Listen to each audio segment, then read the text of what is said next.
Okay. Right, here we go. The first fight of the night.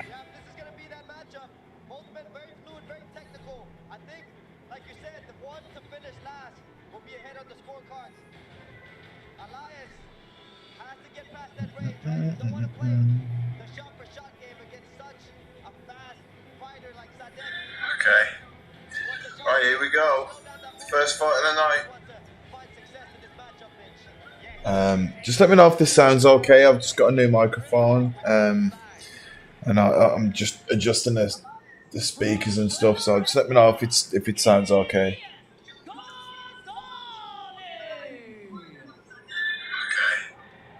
Right, here we go. First fight of the night.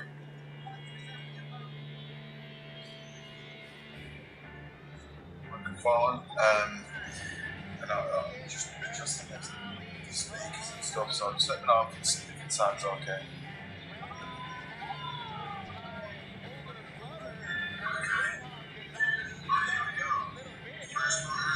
Okay, perfect. Thank you.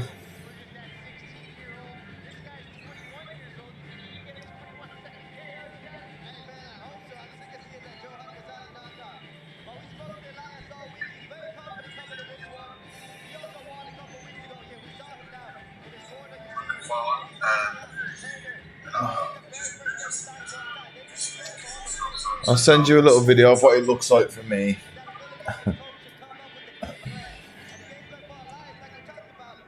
Let's see.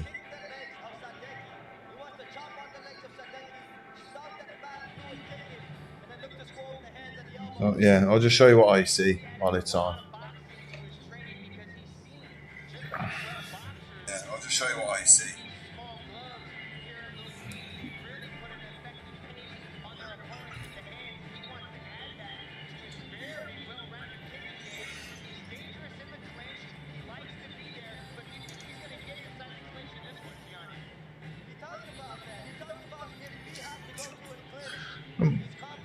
Camera keeps coming out of focus. I'm not sure why.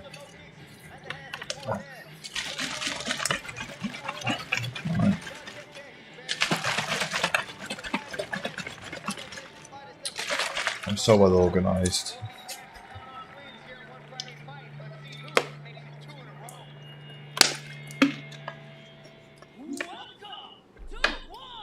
I might even have a special guest later on. I think maybe Coach Woody from Bangtail might be coming.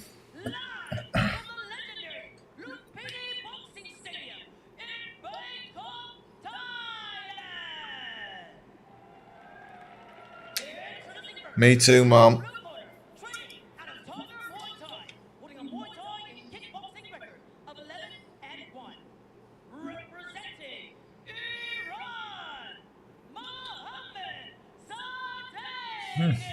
Okay.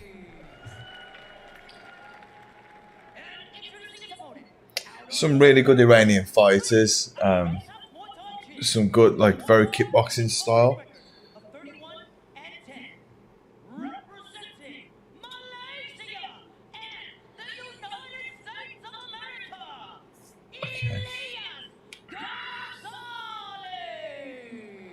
He's got a record of 31-10. That's respectable. I didn't hear his opponent's record, but it should be a fun one.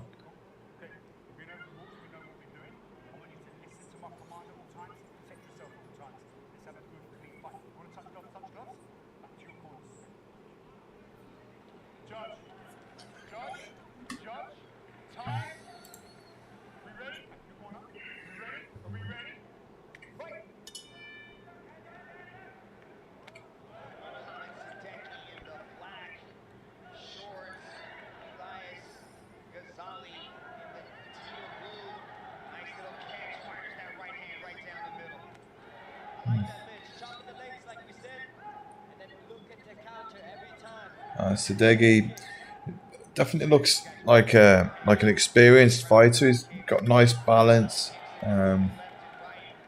He's not panicking when he's getting hit either. I mean, they're both pretty experienced. I think the Malaysian guys, over 40 fights.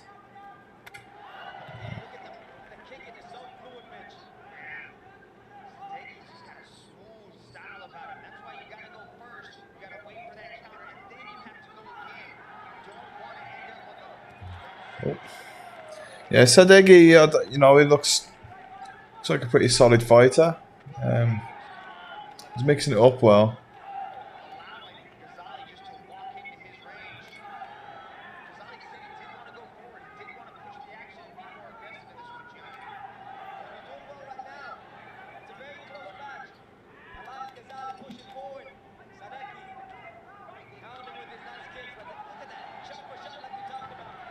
Nice.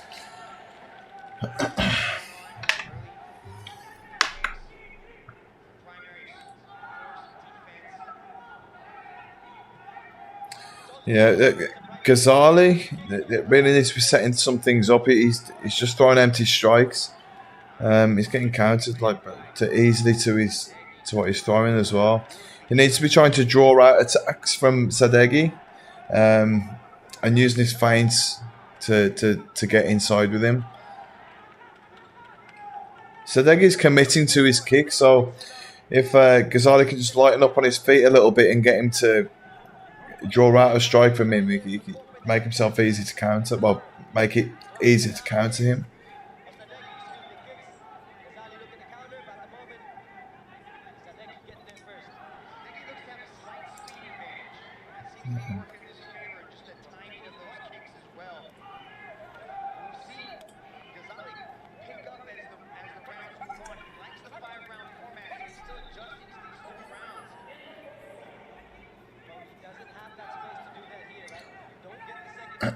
Sadeghi looks like he's been fighting in the stadiums, maybe more used to 5-round fights. I could be wrong, but you know, he's starting very slow. He seems to be warming up a little bit now. But yeah, it's a thing when you go from stadium Muay Thai to the shorter fights, these 3-round fights. You have to be able to go straight away.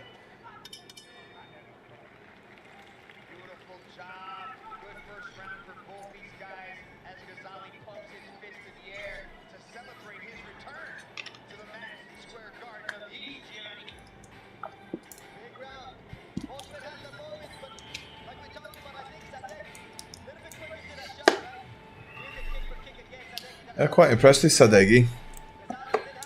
Putting some nice work together. Decent variation of attacks as well. Decent defense.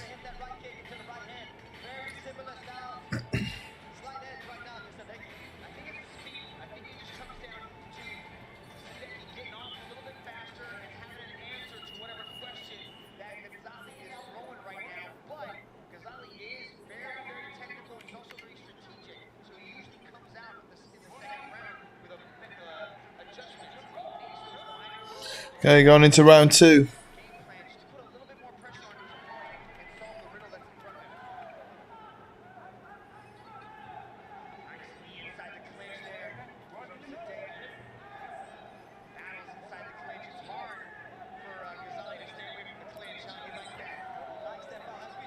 That's good that they let it go on the clinch for a second there, rather than stopping it straight away.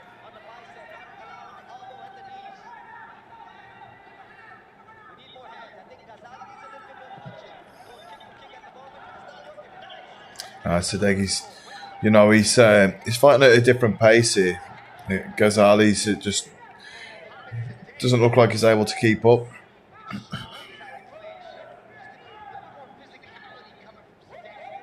It's a nice lock up that he's got around the back there as well. Get clasped his hands like this.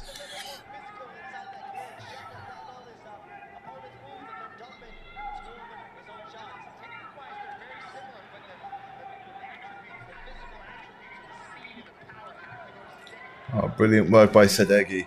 He's making it look easy, and kicking from like a pretty a long range, but still landing. Makes himself harder to counter that way. Ghazali definitely needs to be drawing these attacks out of Sadeghi and trying to capitalise on his misses, but yeah, he's just not doing it. Sadeghi's landing pretty much everything that he's throwing.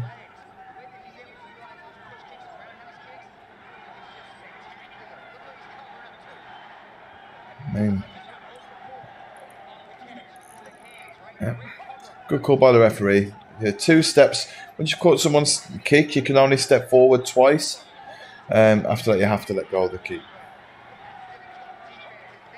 He's doing really well. How's it going, Disgruntled? You're good, bro.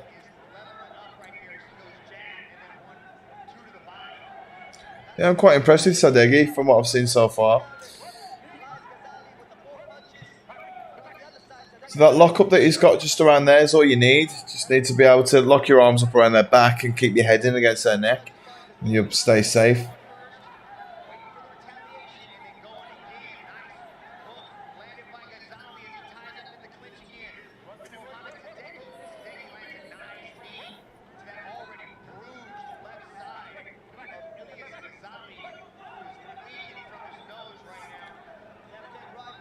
Nice long teep as well. Technically, he's very sound.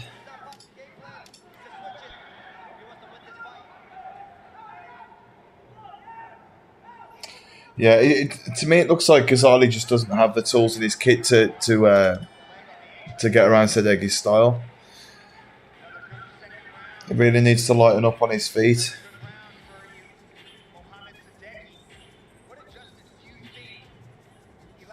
Some solid fighters coming out of Iran. I'm not sure why. I don't know if they have like a lot of ties that live there or something. Yeah, there's a lot of solid Iranian fighters at the moment.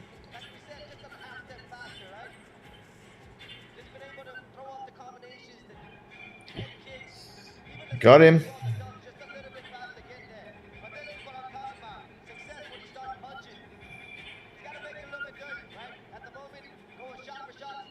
Yeah, you can see like the way that Ghazali just keeps standing in front of him and then trying to.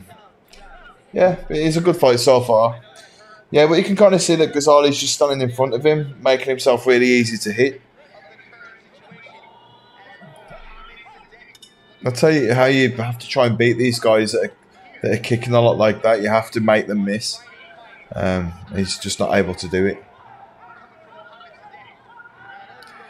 Even when he's coming forward like that, Sadeghi's done a really good job of countering him.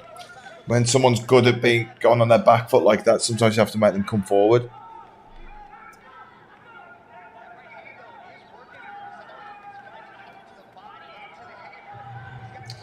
He's got a really good variation of attacks, hasn't he? He's got a high and low, working his boxing. But even while he's doing that, he's staying safe. As soon as Ghazali comes into range, he's covering up and like taking hold of him in the clinch.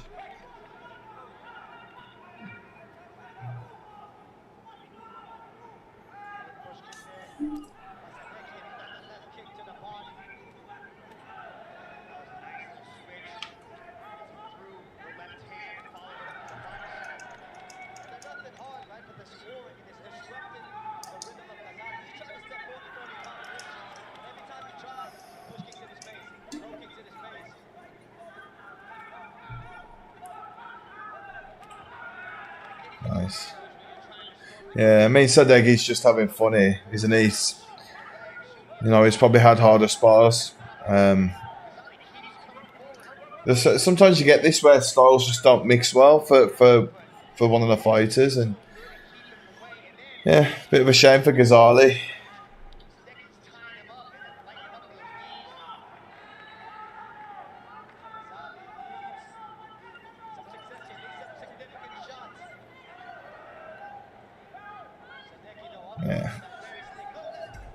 Yeah, he's unable to even get his hands working properly.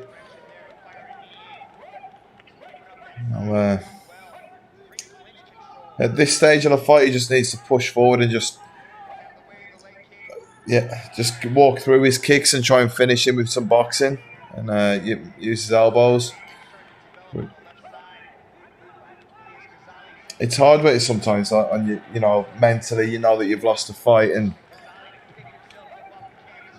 he knows that he's lost here, and it'll feel way worse to him while he's in there than it looks to us. Like to him, I'm sure that he feels like he's just getting battered the whole time.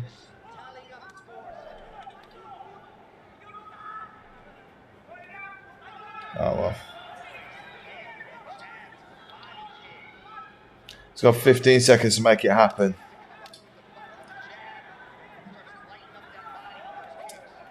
I mean, he's got nice elbows. It's a shame that he didn't, try and get him going earlier. Oh well. Good fight to start the night, though. Yeah, I'm impressed with Sadeghi. I think that was, he showed that he belongs on a stage like one. Didn't really seem to lack anywhere technically.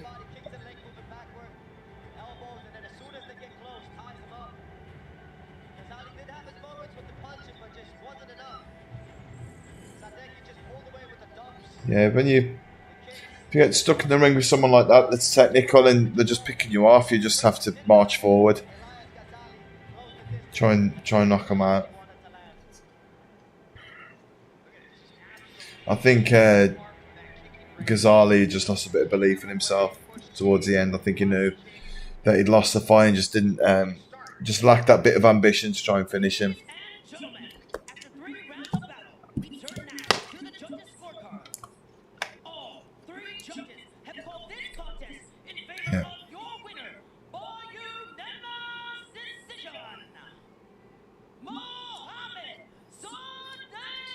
Yeah, no doubt for that.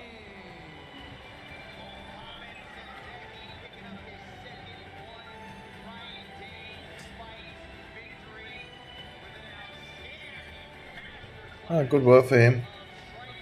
Nice, I'd like to see him fight again.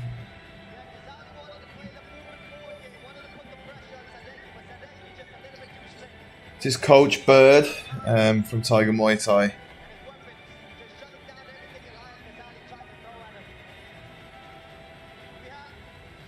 I believe the next fight's at MMA. I think it's a bantamweight MMA. I'll just check.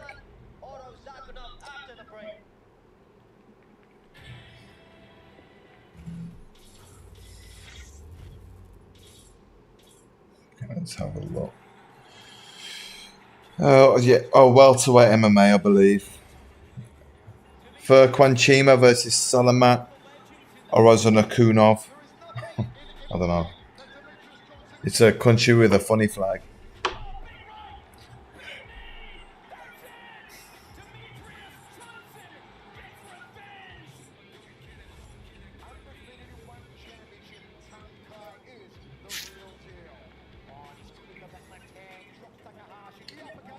Man, I really don't know. I know that they're still pulling in a lot of fighters from as they're going. They're recruiting fighters all the time. So I don't think that they go in on a contract. I think they go in on a one fight deal, and then but they are still putting out offers to gyms and stuff to get their fighters in. I was at Bangtao yesterday, and there were two Argentinian fighters there, and they've gone in and bit into the one Lumpini stuff, and they both won, so they got signed. But I'm not sure if that's how it works for everybody. Also know someone that's very closely attached to Venom training camp. Of course, Venom, they're a big gym in Bangkok or Pattaya, one of the two. But if you go and train there and you're training well, they'll take you into one as well. So I think that's like a shortcut that some people are using, like Alaverdi Ramazanov, the guy that's fighting later. I mean, I think it makes sense. I think, that if they just, sign, get a load of people in and just pick out the best to keep on a contract, that's a good idea for everybody. Apparently one pay really well as well for their, even on this level, which is obviously good for Thailand.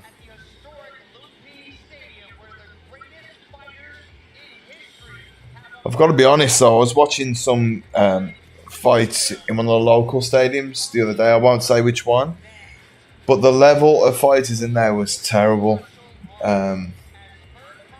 It was so bad, and everybody, everyone that had the Thai opponent just didn't want the Thai opponent just didn't want to win. They were coming in and getting knocked out straight away, faking that they were knocked out, just to get paid. It was pretty sad. it was sad to watch, and that like the people are coming over to Thailand to fight Muay Thai, and then they think that that's what Muay Thai is. They think that they've like, oh yeah, like I won, but they didn't really, and they think that they'll go back to their countries and be like, oh yeah, I had a fight in Thailand, but they'll be terrible. And even the fans, well, the people that were spectating in the crowd, you could just see that they were like switched off.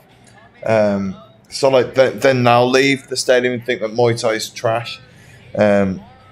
So yeah, but by doing those events, even though it pays for some fighters to like the tuk tuk drives and whatever, it was Bangla Stadium actually. Yeah, I'll say it. But yeah, it was terrible, and yeah, I was very disappointed.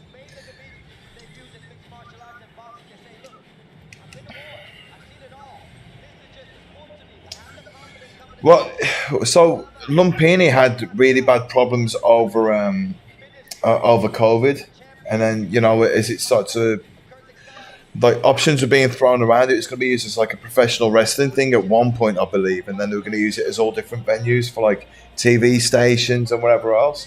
And I think that one kind of swooped in and saved them to a point.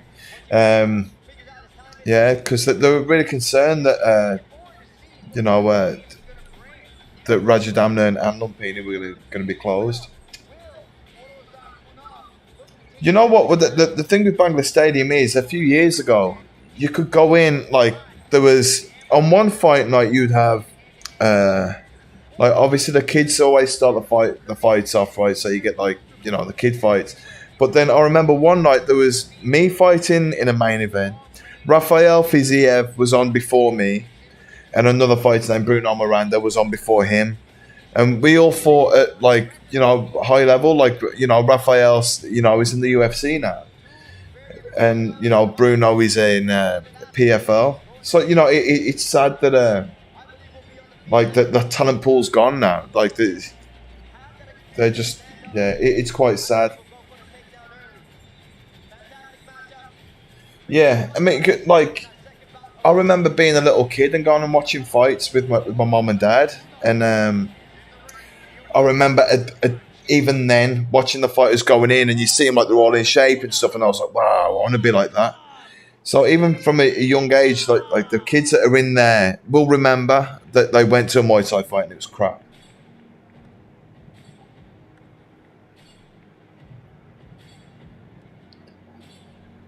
Yeah, I mean, if you look on the YouTube for like the older fights, from Tiger and stuff, that was where everybody used to go.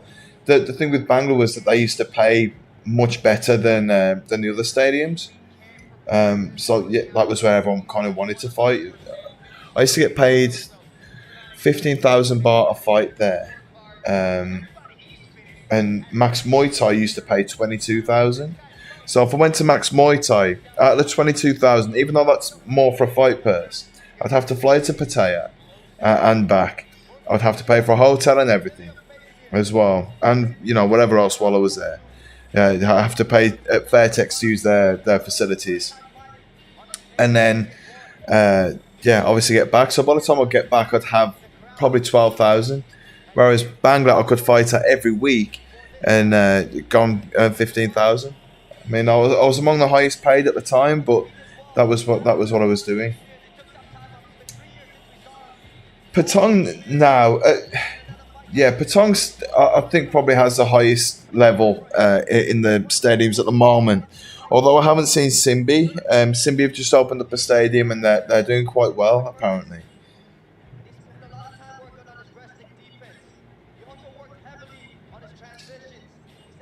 Yeah, so Tiger do have a strong Muay Thai team um, in among their fighters, but I have to be careful because I don't want to say anything bad, like because you can get in trouble. But some gyms have like you'll go in and uh, the coaches will just send you running, then you'll come back and skip, and then the trainers won't want to hold pads for you, so you'll kick the bag a few times, and then they'll just take you for a 5K run after you've already ran already and whatever else.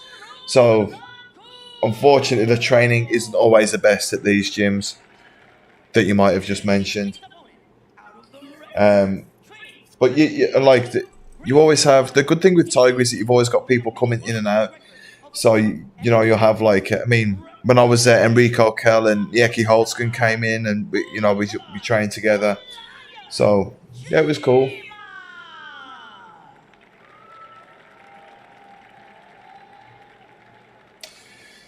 Yeah, but so with the how it is out here with the stadiums, like there's so many stadiums, there's so many fight nights, but there's also so many fighters that are around as well that they can't always put on like everyone sort of wants good fighters in, but if they're not around or that they fought last week or something, they're taking time off.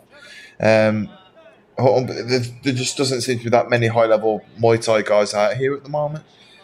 Um, but I was surprised at Bang Tao yesterday. I went training there for the first time.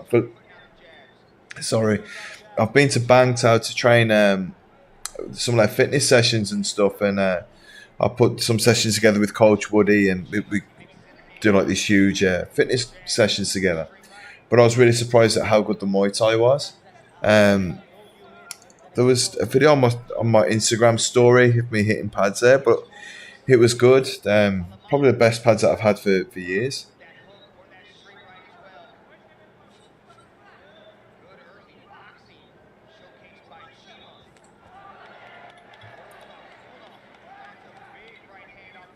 How long ago were you here, A18?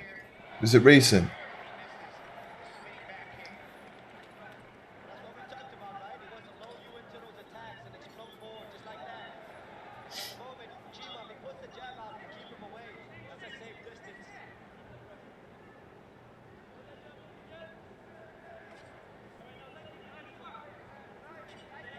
So it's amazing how underutilized feints are. Um, and like these, like the striking obviously isn't as crisp in MMA. Well, most of the time it's not. So they tend to throw like single shot bombs. But if they actually spend time like setting things up with their feints and just even just picking away with like a little low kick or something, they'd land with success. Rather than just wasting shots. Oh, okay. Oh, it's a shame that I didn't catch you while you were here. We training at Simbi. I think Simbi's probably like one of the best Muay Thai gyms around at the moment.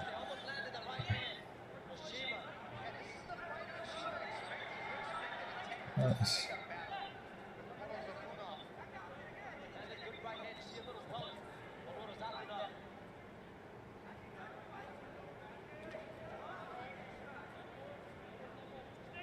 Are you still thinking about coming back as well this year? Nice flurry there by blue corner.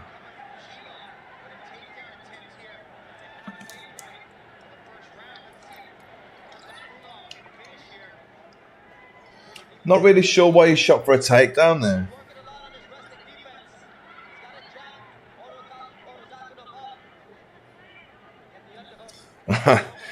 Yeah, I know what you mean. Just gruntled. When you've got gloves on like that, it feels like you might as well just let the shot go by the time that you've like like fainted a little bit. Um, but don't forget, I mean, a feint just doesn't always mean like this or but like it doesn't have to be a big movement. A feint can just be that. It could just be a small little like just move your head or even just twitch your legs, something just to keep them guessing, whatever. And sometimes when if you spawn with someone that's like sensitive, they'll pick up on everything like that.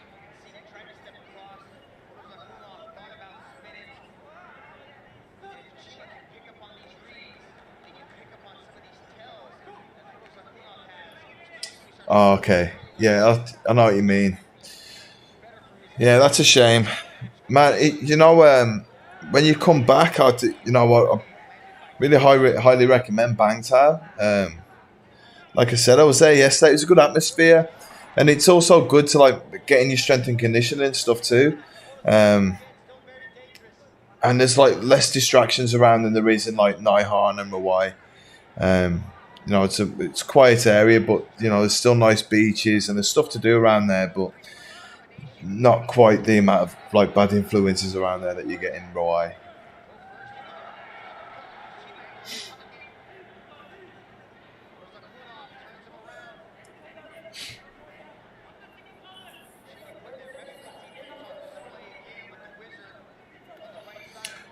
Yeah, Crow Cop was really good at it. I mean, people like Crow Cop. That think like people are just going to be very sensitive to everything that they do because they know that the consequence of being hit by them is going to knock them out. Um, but I've said about it a few times before that sometimes it's what you only see when you're in the ring with a person, whether that's sparring or fighting. You're still going to pick up on the same stuff. But from the outside, it might look like the guy's not doing anything. But sometimes, if you're in front of them, just them looking at your feet or something, just a little thing, if you're right in front of them, it'll throw you off. Like, oh, okay. So if you could, like, if you're in front of somebody, you could just do that. Just look down at their body or their legs, just that, and it can be enough.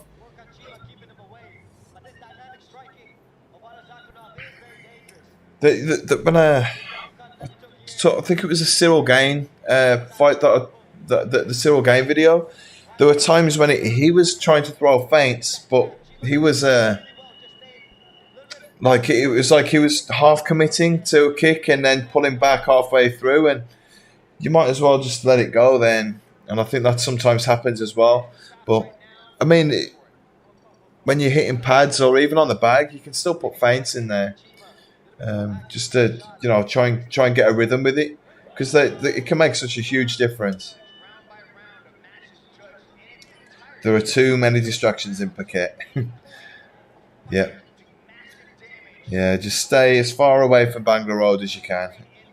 Actually, Rawai is just the same now. Really, there's plenty of bars around there. It's really good for your self-esteem if you drive around Rawai because so many women just shout that you're handsome. Well, people that look like women. Handsome man.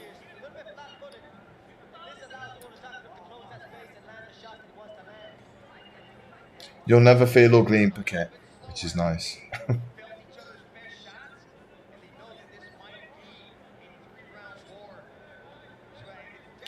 See, like he just threw a straight right just from nothing. And there was no setup at all. I think that's something that you see, like, like you'll see more in the higher level striking that, that they will try and set stuff up.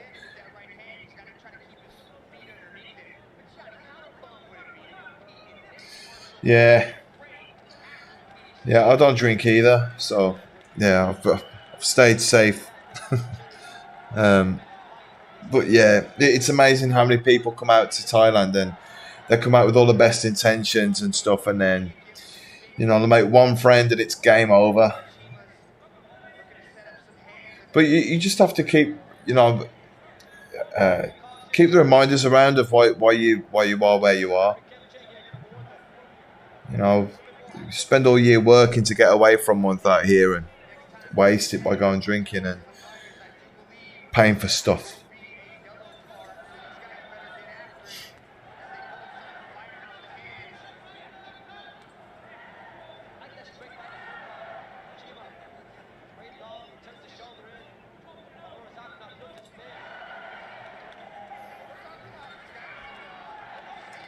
Oh, there you go. See, he needs to like just throwing a leg kick or something here. It's very easy to just defend your head.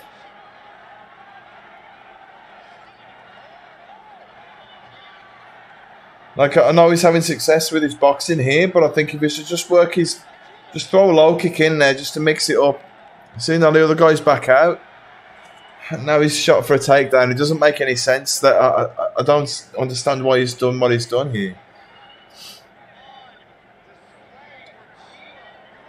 Giving a guy a chance to recover now. See, look, the guy's waiting for a low kick.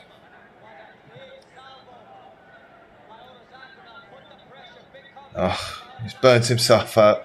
I mean, he doesn't look in the best condition, but he should be fit enough to get through a rally like that and be able to keep going.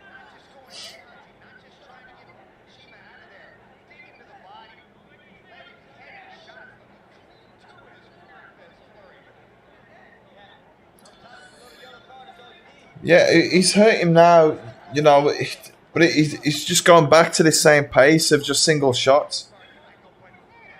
There you go. Look, so he managed to get some momentum there and then puts the brakes on. I think he's really wary of his cardio. I think he knows that he's not fit.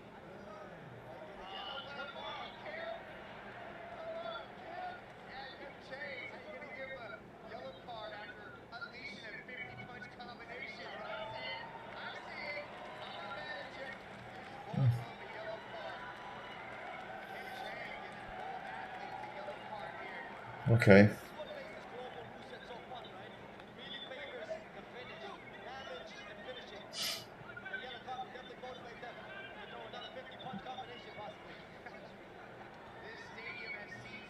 Yeah, I mean, the guy in the white shorts just doesn't look like he wants to fight.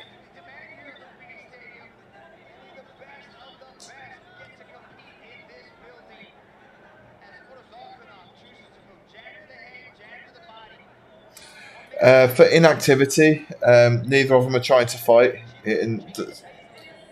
so they can get yellow carded for that.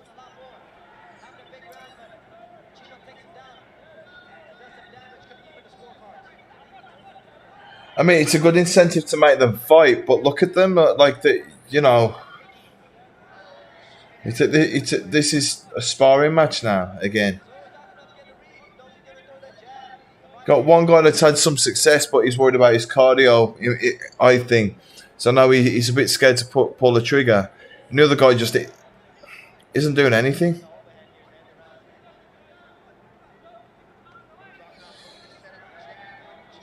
Yeah, I mean,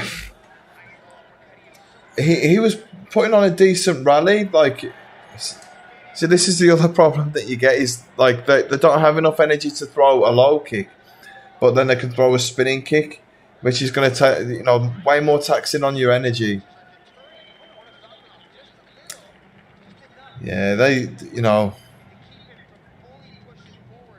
it's hard for them because they're coming in after a really good fight just. So they straight away neither of them look very technical and stuff, but yeah.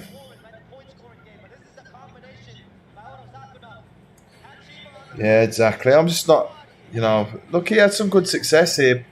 Punched his hip there. I bet that hurt his hand.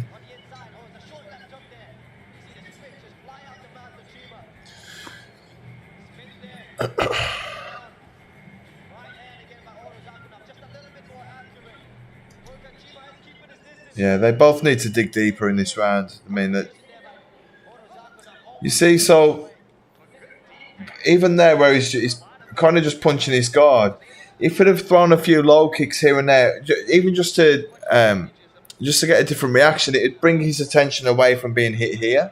So then it kind of be doing this a little bit, or yeah, created other openings.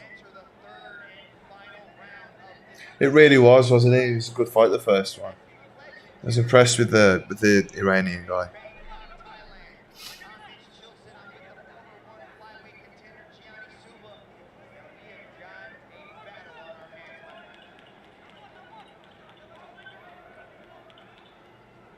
Yeah, Chima, I think he's very gun shy.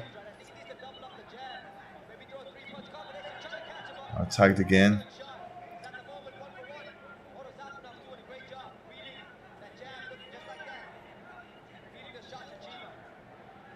I mean, the other thing is that you've got to consider is these guys aren't very experienced. You know, compared to like the guys that were just on that were fairly experienced for lands. That had 40 something fights. These guys might have only had two or three, maybe not even that. It could be a pro debut. I'm not sure of the records, but there's no way that they've had many fights.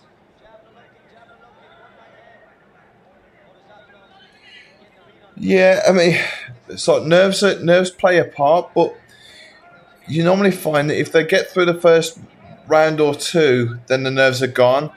Um, because then they're kind of running on autopilot rather than being like so thinking about the big thing. Um, yeah, so your nerves kind of settle.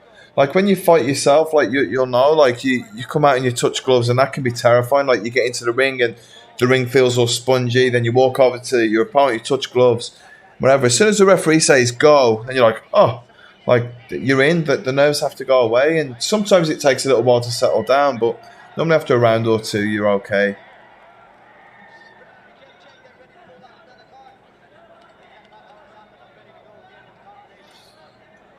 Yeah, I think Chima's going to be, pretty down on his performance. I'd hope anyway. What happened there? Oh, okay.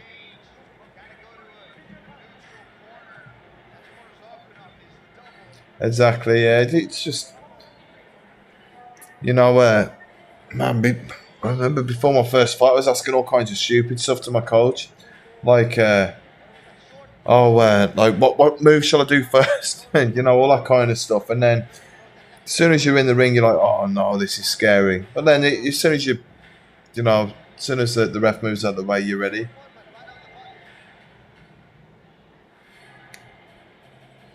Well, yeah, because it's like you kind of like when you start around, it's like you've got to still get into the fire, right? And then you come back out of it, come out at the end of the round, and you're looking around, China's cooling you down, put water on yourself, and then you need to get back up again, and like then you need to get yourself back into the fire again. Sometimes that can be a little bit of a process for you, but it's just one of those things. Like, but I think that the actual spectacle of the event, you'd normally see like the guys that they're all really struggling with their nerves. It goes away after one or two rounds usually.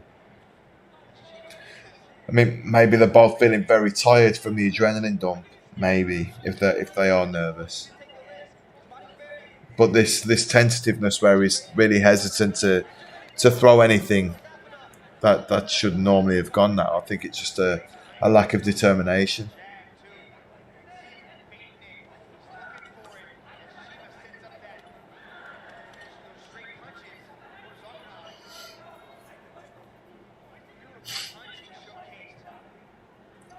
I mean, to be honest, Oroz, the blue corner, could have definitely made this an easier fight for himself as well. I think he could have got him out of there in the second round. But whatever, it's a fight that they'll both grow from.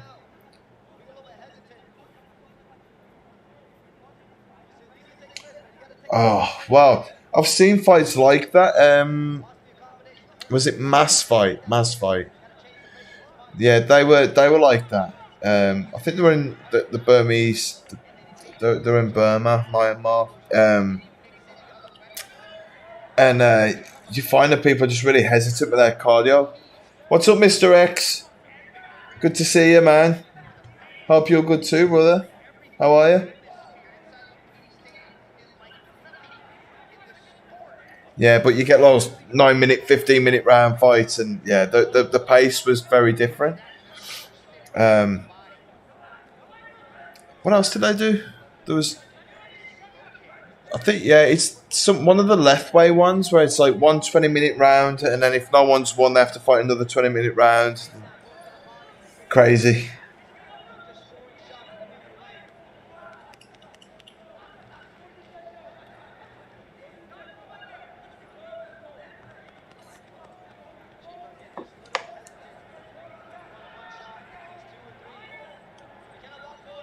Good man, good to hear it, bro.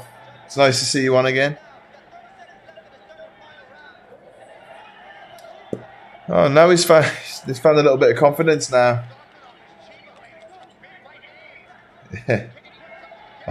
Eventful. What's going on? Oh well, at least they waited till the last 30 seconds to put something together, eh?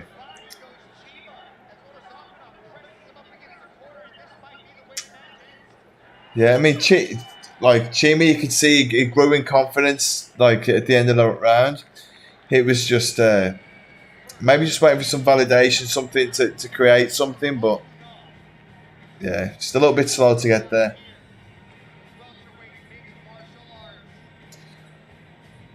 I'm not sure. I mean, they've managed to do the bare knuckle boxing, haven't they? And like, yeah, the only thing I think would be a problem would be to what would be the headbutts. But even though like headbutts, headbutts are very effective, but they're not really any more dangerous than an elbow or a knee to the head. I wouldn't have thought. But yeah, I think that would be the biggest problem. Let's see. I've got my phone here. I'll Google quick. Oh, the next fight is a catchweight Muay Thai fight, so I've got that to see. Left weight outside of Myanmar.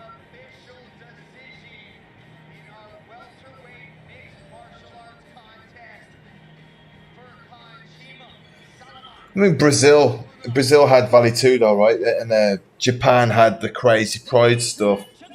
Uh,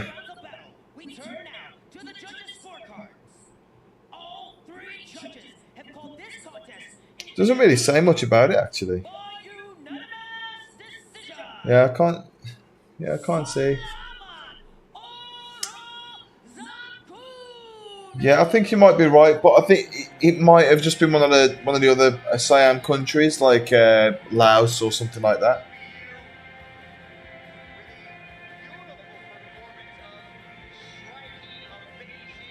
Yeah, you know what though? I find Left Way really hard to watch. It's just not my thing. Like, it's just too bloody, and yeah, I'm not into like the gore too much. But headbutts are very effective. I mean, your head weighs like 14 pounds, I think. And like when you think about like 14 pounds is decent. That's a heavy weight, especially when you're throwing it at like someone else's head.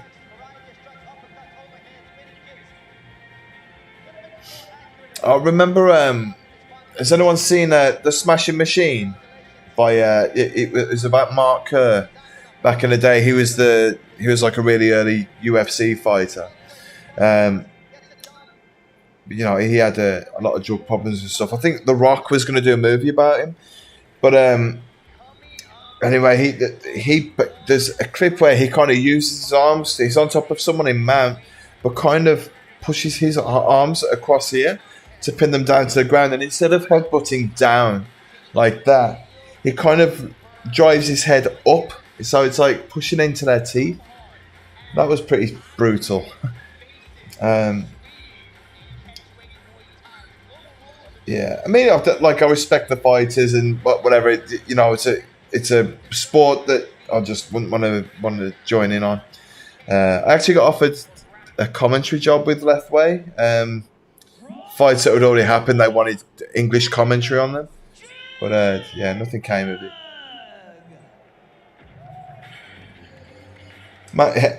Headbutts would completely change, like if they brought them back into the UFC. I think when you see people on the ground and stuff, you see a lot of people just on the ground and they're just holding them without working. Like Khabib used to a lot. Like he'd get somebody down and be thrown in the odd strike, but he wasn't like super active. And I think that like headbutts would change a lot there.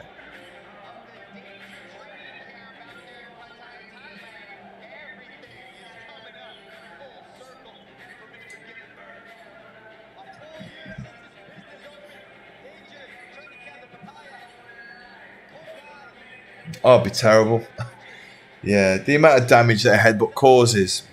I think that might be another reason that like it got taken out of like UFC and stuff, is that like the amount of scar tissue that it probably leaves. And for sure, it's definitely not as sportsmanly. Like if you watch like a Muay Thai fight, you could sit and watch Muay Thai with your grandma and like your family. Some fights anyway. And you could be, you can kind of explain what's going on and stuff. But with Left Way, something something gets lost. I think it's like I feel the same way about boxing and bare knuckle boxing. Like there's a little bit less of a sport there. I don't know. But that documentary about Mark Kerr is amazing. It's definitely worth a watch. It's called The Smashing Machine. It really shows you like the steroid use and opiate use of what was going on in MMA back in those days. You know, a lot of guys like him were like pretty much heroin addicts. They were, you know, they were getting morphine and stuff and just shooting up with that so that they could deal with the pain that they were in and using so many different steroids and stuff. But yeah, Mark Kerr was like a mountain of a man. He was huge.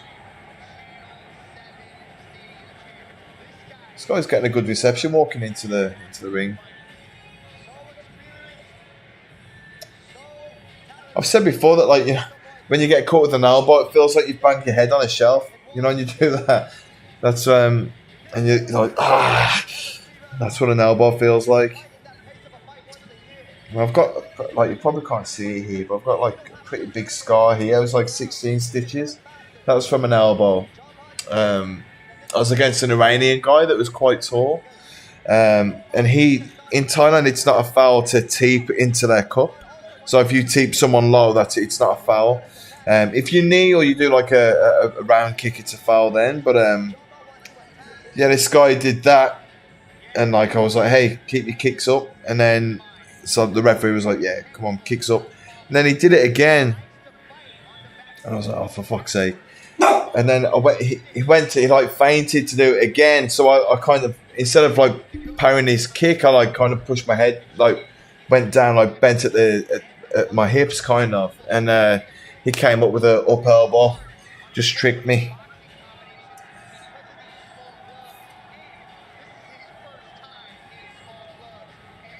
Oh no. I mean,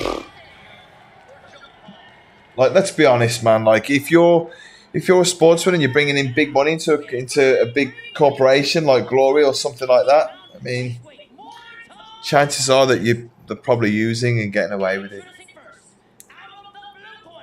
And the problem is with like PEDs is that once one person does it, everybody kind of has to do it. I think that the questions need to start being asked when, like, just as an example, like you have the UFC, right? You had the lightweights, and it seemed like, you know, that everybody was sort of fair. Like, you could be like, okay, like, you know, Conor McGregor starts a few guys with his boxing and stuff, but he would still have a fight with somebody. And then you had Khabib, that just seemed to be a level way above everybody else. Like, obviously, you can't accuse him of doing steroids because he never failed a drug test, but, you know, you definitely need to think, like, how is he that much stronger than everybody?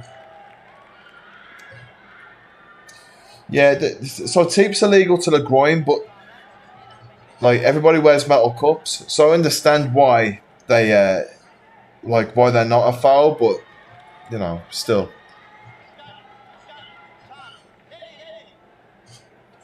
Here we go.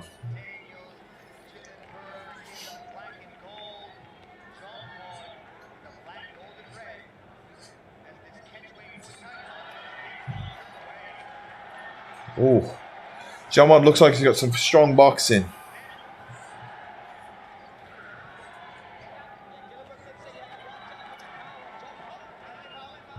I think that he caught him low there.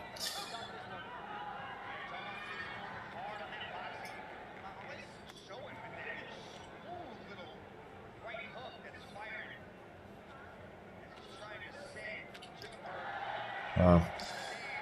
See, sometimes when you take a kick, even if it's on the legs or if it just comes up to the arms, you're better off just firing straight back. A lot of the time, your opponent is just going to be a little bit open straight after a shot. Nice elbow by Jamad.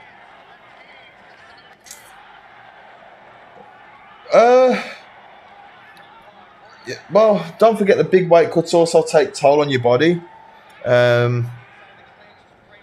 So, I mean, I used to have to cut like 4 or 5 kilos in water. But it like if I did have to cut a lot, I was very depleted the next day.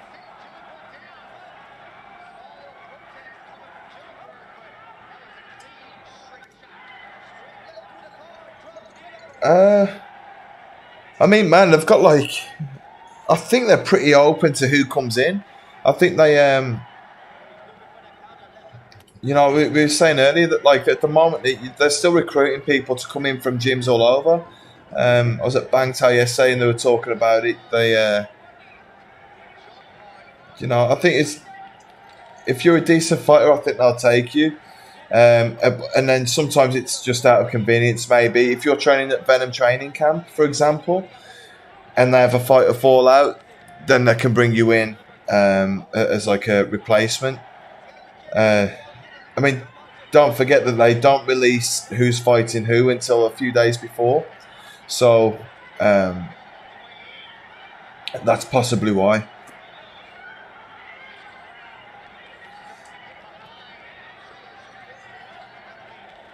I mean, the Muay Thai kickboxing guys seem to be a lot more established than the MMA guys do.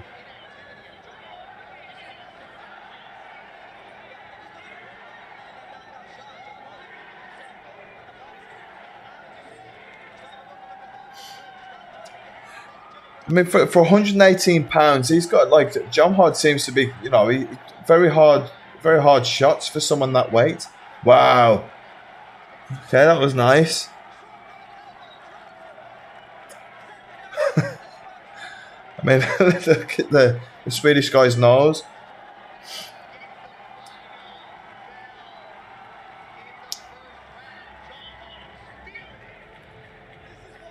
Yeah, I think that what they might do is kind of fill up their card. That they might get like the main fights, like for today, but like Alaverdi and like a couple of others, and then I think they kind of fill up the card out of convenience. But obviously, they want to have decent fighters.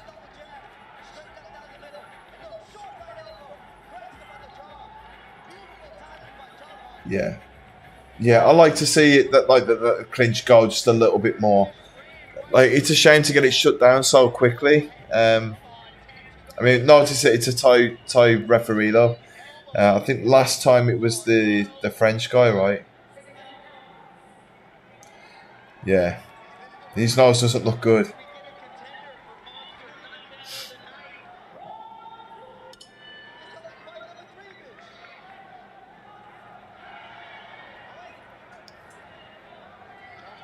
Yeah, I mean the Swedish guy's footwork and stuff. It looks quite desperate.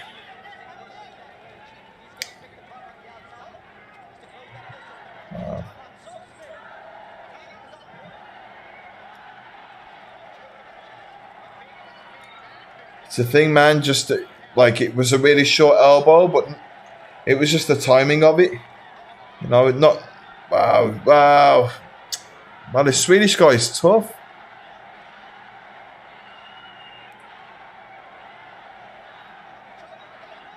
Wow. John Mod's really putting it together well now.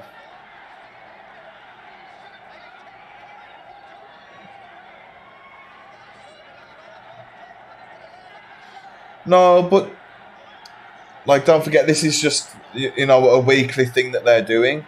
Um, yeah, yeah, he'd had enough. But yeah, like the 185 thing that was like a main event, right? So that you get they can bring in the big names and stuff. Whereas this one, with the one fight nights, I think they try and put in like one or two good fighters, well known fighters. Um, but yeah, they're just putting it together what they can, I think.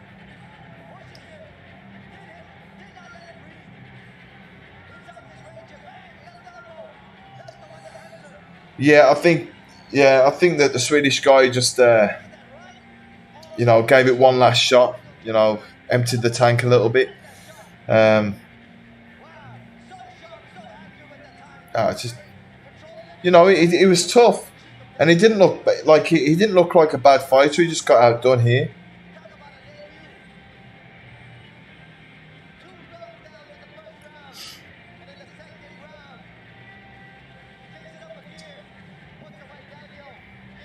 Hopefully John Mod will buy himself a hair transplant now. Hey?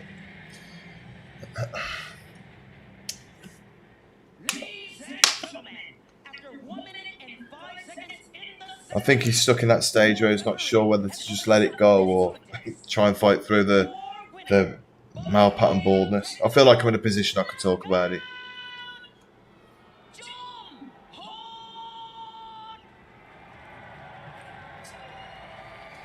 Yeah, I was surprised about Rodtang and Superlek. Yeah, I was surprised about that too. I don't know. I think maybe Rodtang and Superlek are friends, and maybe they don't want to do that kind of damage to each other. Sometimes that happens. I feel like if they do a kickboxing fight, they can have more of like an open spar, maybe. It happens.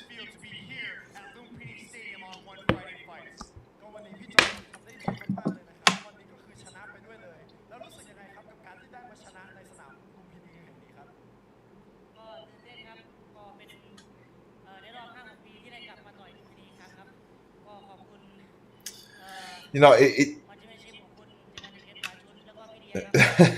yeah, man. There are a lot. Unfortunately, like the fights that are on YouTube now, I don't really have like none of like the bigger fights that I did are on there. So the fights that are on are either from AKA Thailand or like early when I was at Chai Ai Gym. So yeah, there was the fights that are on there now. That there used to be a lot more, but AKA had got the ownership of them. So when I left the gym, they took off the bigger ones. Unfortunately, because there's sometimes like you know I'd like to put some videos together. I don't think there's anything that particularly looks good or whatever. There's none of my better fights on there. So yeah, it's a shame. Oh, that's cool. They gave him the bonus. Man, you know these Thai guys. You know they. Oh, see you A18. Yeah, nice. Yeah, if I don't see, if I don't see you through the week, I'll see you through the window. Yeah, for the 350,000 baht that they win, like $10,000. You know that's life-changing money for them. That it means that they can help out their family a bit and whatever. $10,000 to them goes a lot further than it would to us.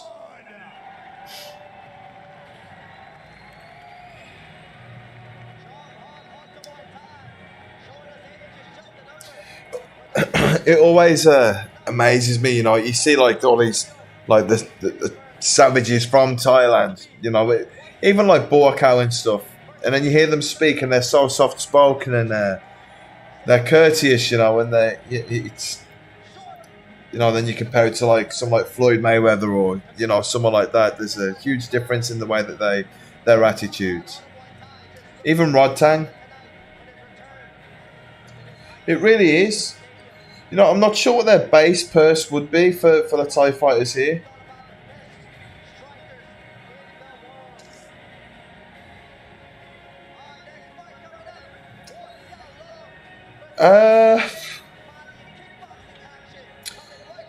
So with Rodtang and Superlek, I feel like Superlek he fights at a range so well, but then he's also very dangerous, up close. So Rodtang's more dangerous in that middle ground, where he's landing his boxing and stuff. And I think Superlek takes it, to be honest.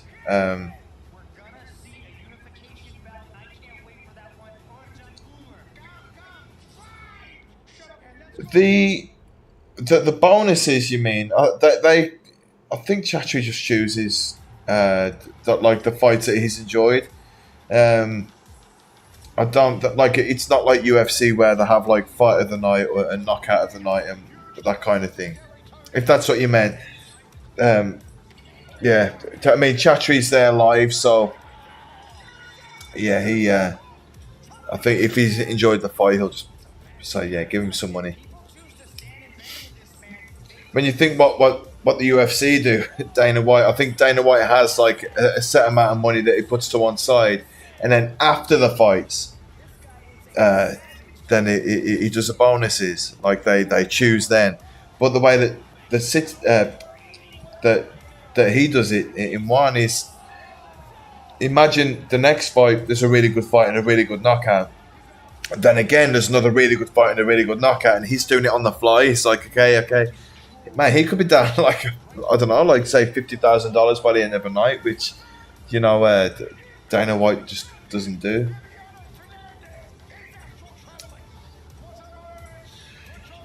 Yeah, exactly that. They've both got the tools to deal with each other's styles. It's just who pulls it off better on the night. I think. I imagine there'll be like huge side bets and stuff on that as well. That would be a really fun one to go and watch. I might see if I can get up there. That would be cool. Try and go live from there. Like give. But we'll see. Yeah, I'll try and go up. Yeah, Bangkok's like an hour from me, like by flight, so I could. And I've got some friends that can arrange tickets, so that'd be a good experience. I like to see Rodtang fight.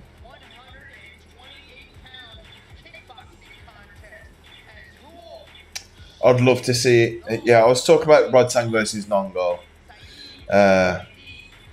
I mean, what Nongo's the weight class up, isn't he? He's a weight class above Rodtang. I think that it's a way of preserving their stars. Like everybody wants to kind of see Rodtang and Nongo, right? So if they put them in with other opponents, it kind of preserves them a little bit. But that being said, I mean, they're putting Rodtang and Superlek. Superlek's a big name too.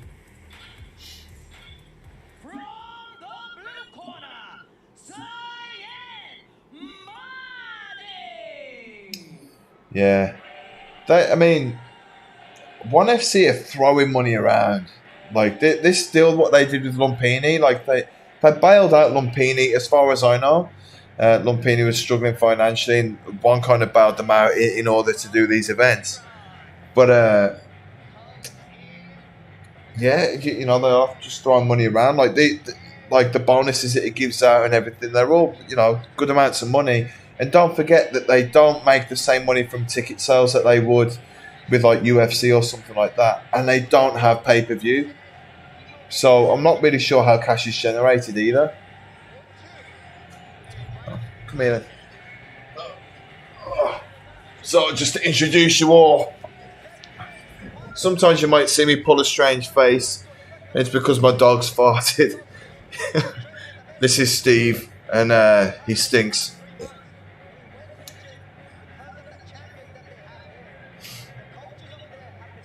I mean, I even heard that ONE FC were maybe struggling financially at one point.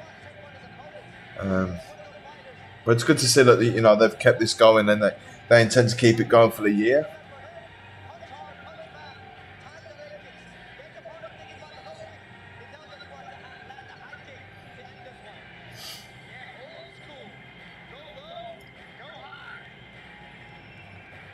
So who do you think wins out of Rodtang and Superlek?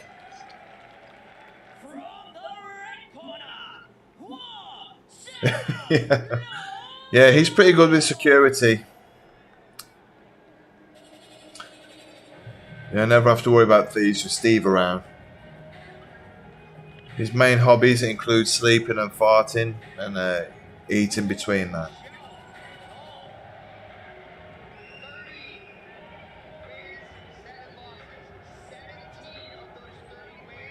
Yeah, see, I didn't know that about the government. Yeah, I wasn't really sure how it worked. I think a lot of people just think that Chatri just owns all of it, but of course he's got shareholders and stuff too.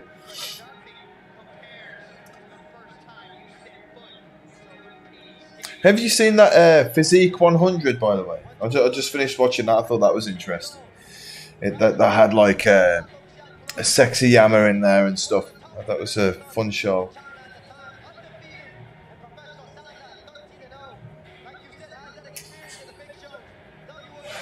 Yeah. Yeah, exactly. Typical. But yeah, he just sleeps at my feet while I'm doing this. He's pretty cool. Actually bought him from a market out here. I went to a market to go and buy some sunglasses and yeah, I came back with him.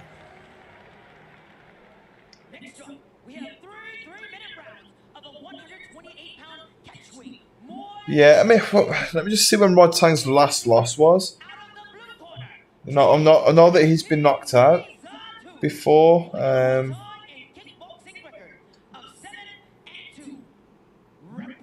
Okay, this isn't a massively experienced fight. This guy's 7-2.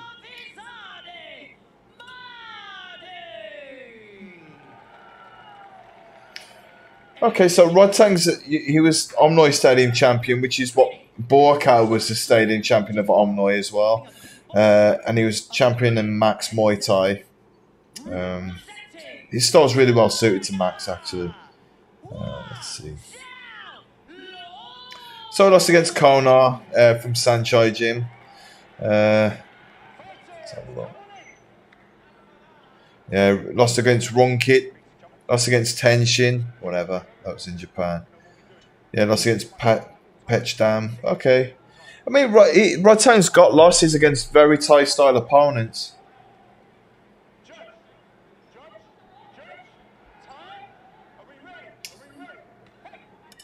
Yeah, I think I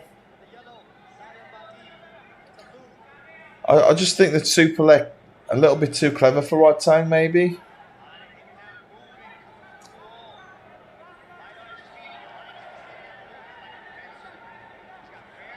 Oh, okay, yeah, that's what I didn't really. Yeah, I didn't really think much of the Tenshin win over Rodtang, to be honest. I mean, Tenshin, it'd just be a good point scorer, I think. But yeah, I'd need to watch that fight. You know what? I might react to one of them actually, because I haven't watched them. So yeah. Oh wow.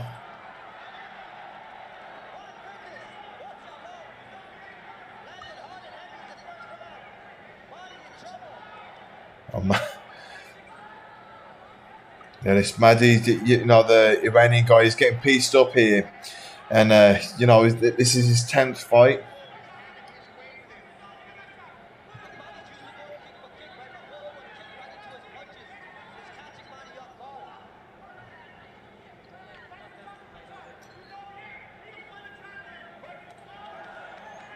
Yeah, Maddy, I think he probably thought he was going to get a Muay Thai fight.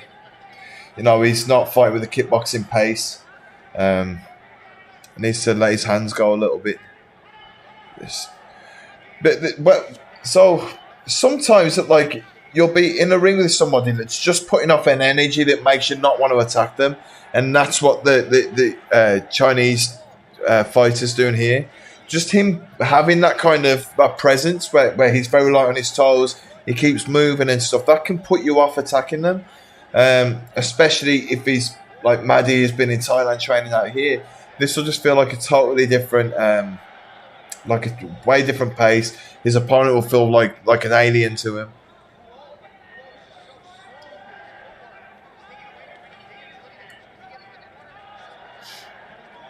But now he's having some success with his kicks. He just needs to be able to cut the ring off a little bit more, a little bit more effectively.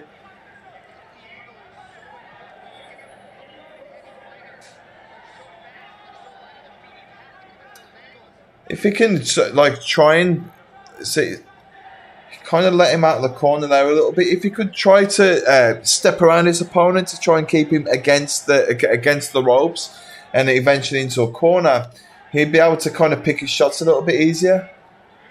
But it's difficult to land kicks on someone that's moving in and out the way that his opponent is here. Wow.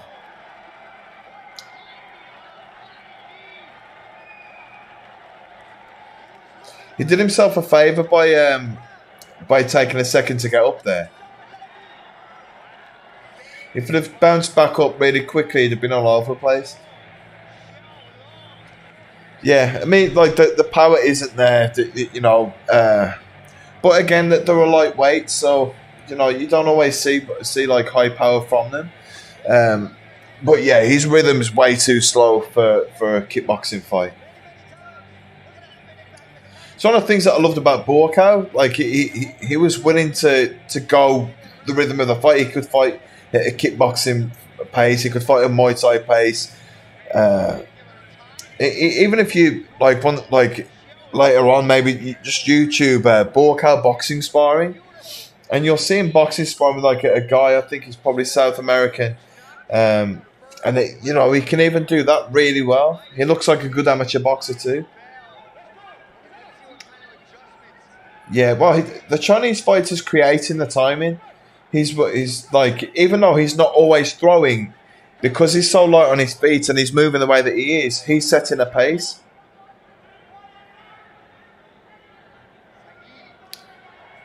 There's a really good fighter from my gym back home, Kerith Bella. He had a few good fights in K1 Japan, and he had a very similar footwork. Very heavy hands for the weight, especially 70 kilos. Could knock everybody out, but yeah, had very similar footwork to this.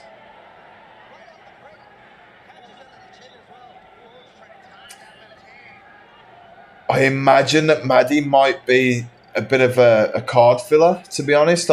Maybe he'd taken this fight. Maybe he was, you know, told the promoter that he's willing to fight in one.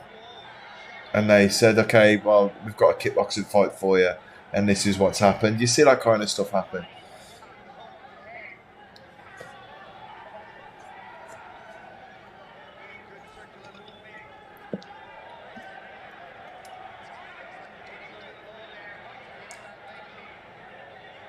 Not sure what happened there. Is he saying he caught him low?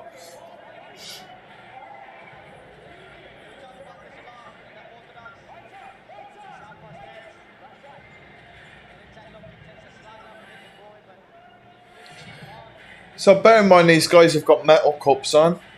So really, unless the cups come off, they won't feel anything. So when they start saying stuff about low blows, like I get a little bit concerned. I think maybe he's feeling a little bit tired. Maybe. I could be wrong. But yeah, they wear metal cups here.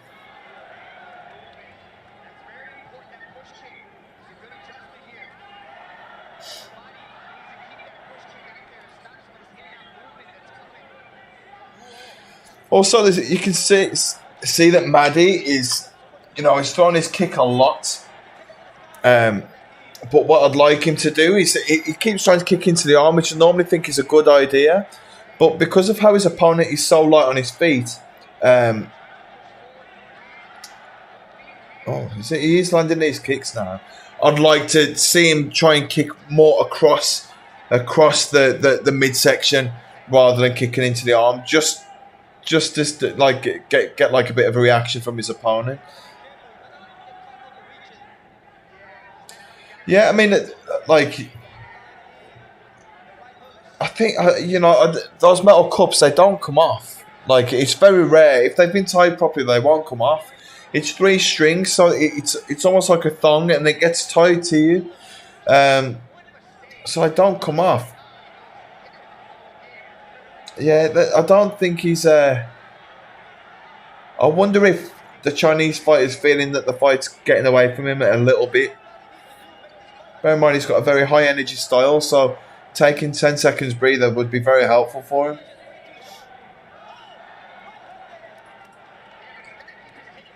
Yeah. See, so you know, like, you know, those metal cups they're quite heavy as well. It's like a thick metal. I understand it happens sometimes, like, you know, but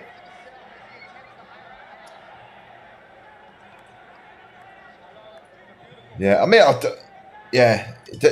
Maddie, you know, he just doesn't have that power in his kicks, does he? You're right, Mr. X, but he was landing a few, and I think maybe, I think maybe his opponents, feeling them more, like even just feeling them landing on you, even if it's not painful. Sometimes it can play in your head. But if you look at how the kicks land, his kicks coming very up like this, so he's not really, like, his hips aren't turning into them. So that's why there's no power there. Which is why I think if he was to turn his kick over and instead of trying to kick to the arm, kick lower, more to the hip, his opponent keeps pulling back. Whereas if you kick to the hip, the kick's a little bit longer. You might catch him, especially as his opponent's so used to doing that, like leaning back a little bit. Because if he does lean back, the kick will still hit him in the hip. And it's damaging too. If you get kicked in the hip like a few times, it kind of deads your leg a little bit.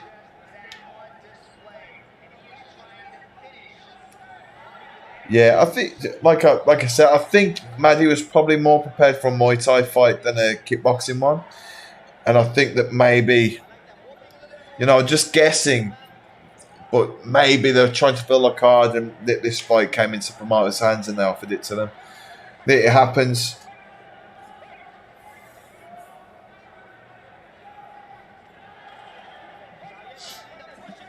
I think this is the first kickboxing fight on these one Friday night things that I've seen. I could be wrong, but I don't think they've had many of them, if any at all.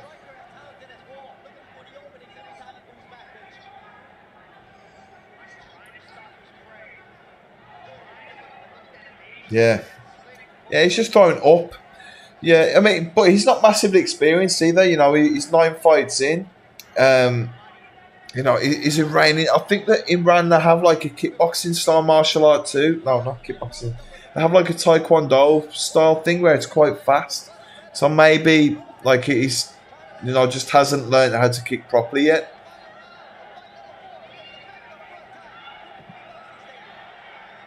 There you go. I mean, he's got a rhythm with his kicks when they start to land. I just think he was better prepared for a Muay Thai fight.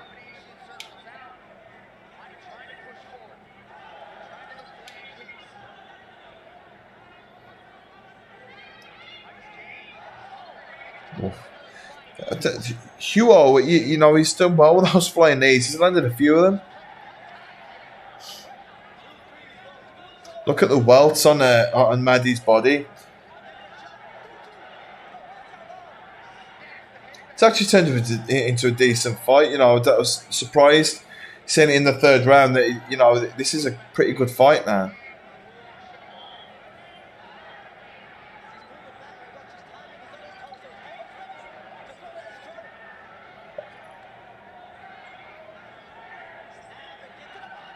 Nice. Huo, he's probably one of the better guys that I've ever seen use those knees like that. Very athletic. And it's a high energy attack, but he's done them quite a lot. He's made good use of them as well. He's used them at good times. He hasn't really left himself vulnerable.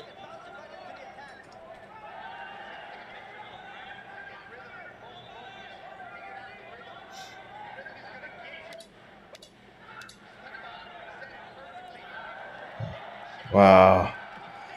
I feel bad for Maddie there, he stayed in a fight, but he's definitely going to lose his fight now. I mean, he'd been knocked down previously, but it would have been nice to see him, fight to the end rather than getting dropped. But good fight. That was a much better fight than I thought it would be after the first round. See what we've got next.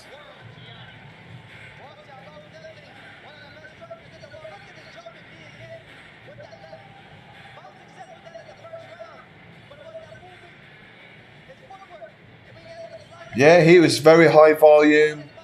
He was clean too. Like I've seen some like no racisms or anything like that, but I've seen some fighters come out of China that have been a little bit dirty. But I think he was, he fought well, fought clean.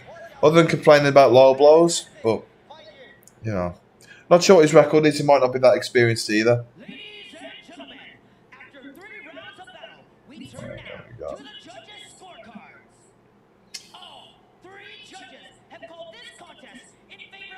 Okay, we've got a lightweight MMA fight next. Jason Poney versus Vladimir Konunikov. And then we have Alaverdi Ramazanov versus Mavlud Tupiev.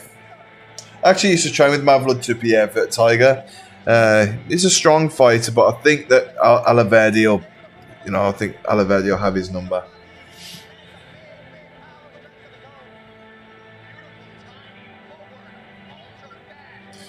Did you ever? Can you guys remember Yi Long, the one that fought Buakar, and he fought Brad Riddell and stuff as well? The guy just used to drop his hands and let him punch him. Yeah, well, it was like it might just be me that thinks it, but when I used to go over and fight in China, there was like a few things, like just some stuff that they do, like fight with long toenails. That happened a few times, and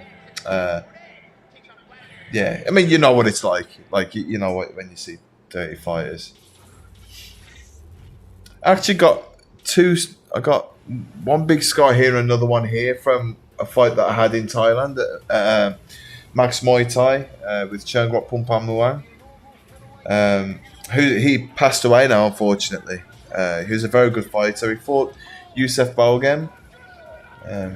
But yeah, he cut me here and here with long toenails, teeping me in the face.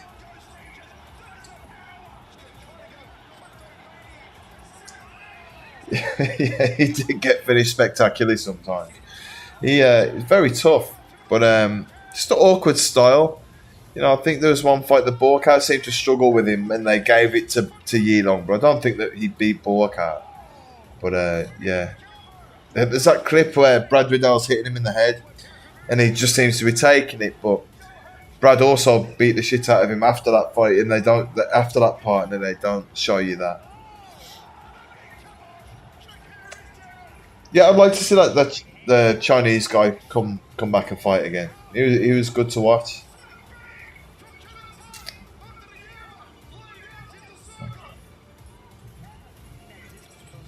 You guys see that Marie Roumet has left her gym now.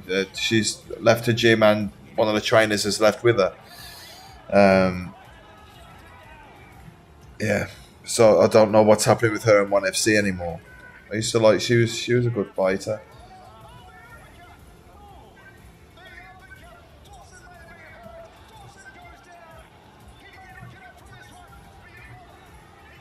Yeah, I mean, he used to come into the fights wearing the Shaolin bottoms, right? So, and he represented like kung fu and Chinese heritage and stuff. So I get it. The Chinese crowd really got behind him. Yeah, the long toenails thing, man. It was like straight away he kicked me. It was above this eye. And like it landed really well. I can't take anything away from him, but it left it so I couldn't really see from this eye. And then I nearly knocked him out in the first round, and I got caught again with another one here. And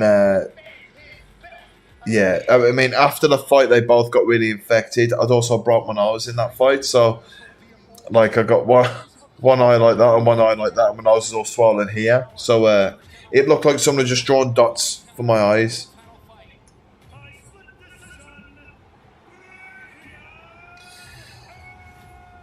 No, I didn't used to enjoy Yi Long's style. But I can understand why the Chinese crowd would enjoy it, and I guess it was exciting in a way. But yeah, if you watch, I think he had 3 fights with Borkan, but there's one of them where he just kept running over to Borkan doing the same sweep, and like you could just see Borkan was getting really angry at it. But whatever. Okay, I'll be back in 1 second. I'm just going to grab a drink.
Okay, I'm back.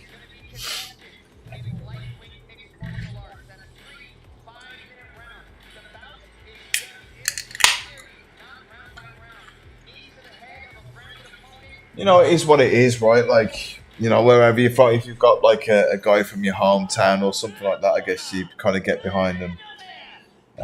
But I think Yilong was like one of the first guys to get like big and have like any kind of success that came from like a Shaolin background, like you said. But yeah, it was Sander, wasn't it? Let's be honest. Um,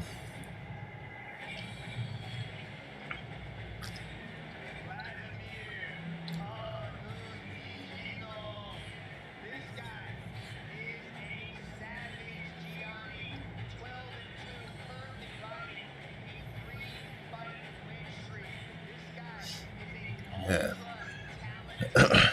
it's funny how like us guys kind of switch off a little bit with the MMA fights.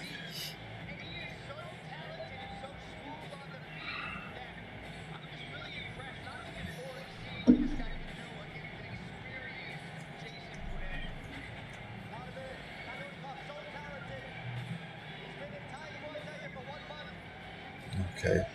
My friend from that's a strength and conditioning coach at Bangtown might come. He's at a meeting now with bizarrely he's in a meeting with Bob Sapp and Rampage Jackson, uh, and he's driving back up the road, so he might come through on the way.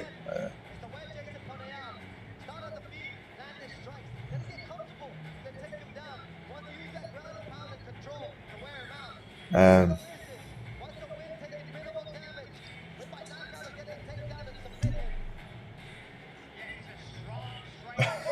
does she? Is that what Zhang Wei Li says? Yeah, I haven't seen her use much Tai Chi. She's another one at Bangtao. She's apparently just a workhorse. They have to send her home all the time. She just doesn't want to go home. She doesn't want to stop training.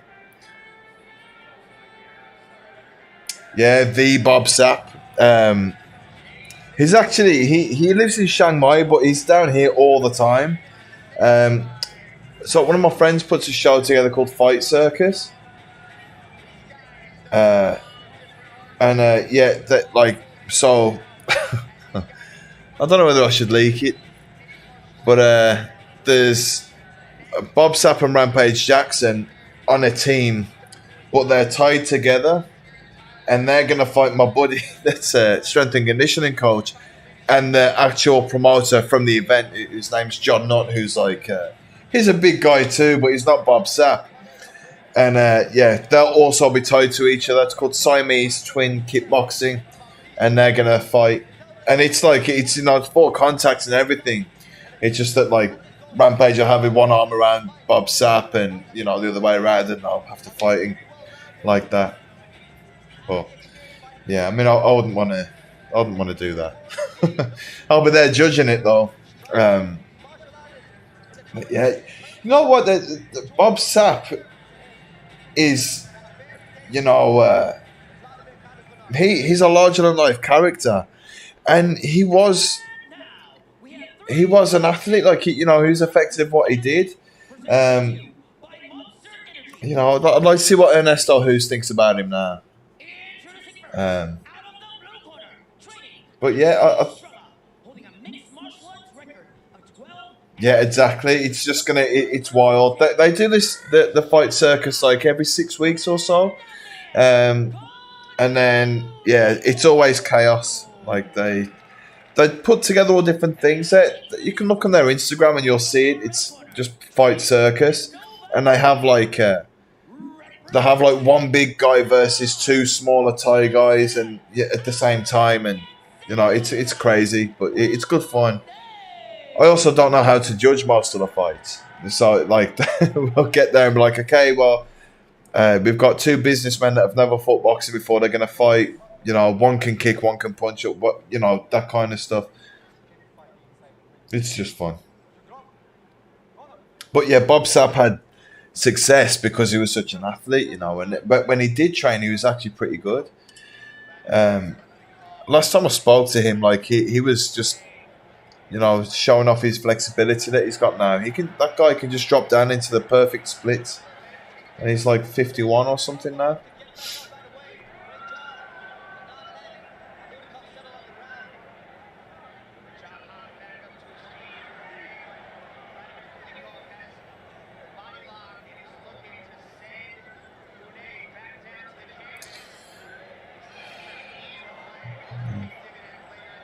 Pone trying to land a reverse heel kick to the knee. He needs to really make sure that he's getting his feet underneath him here.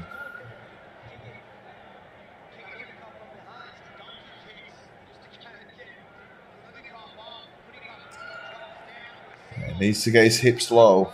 He's going to go down. Oh, he's managed to turn at least. But yeah, he just couldn't get his hips down low enough.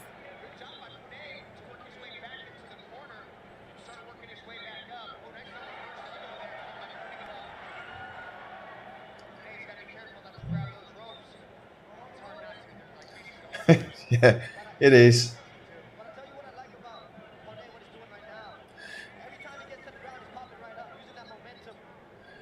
I think, you can see Pone probably comes from more of a striking background. Kanunikov, it definitely looks like he really wants to wrestle here. Yeah. Yeah, it's like,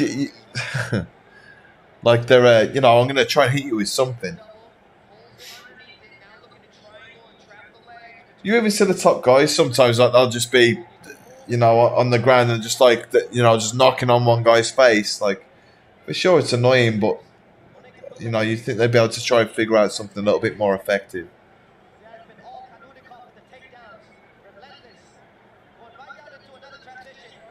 Man, it's exhausting wrestling. Have any of you guys wrestled? I know that Mr. X does his BJJ, but just being like wrestling with someone trying to take you down, it's just exhausting.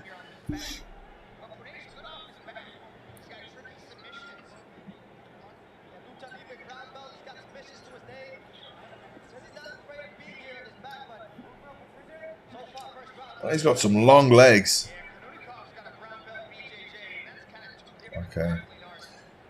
Okay, so Kanunikov, I just heard the commentator saying he's got a brown belt in BJJ. Here you go, going for an arm triangle here.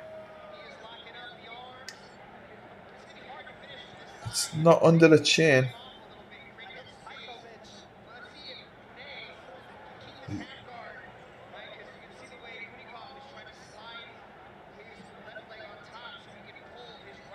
Yeah, it's not under the chin. Oh, okay, he's trying to readjust a little bit.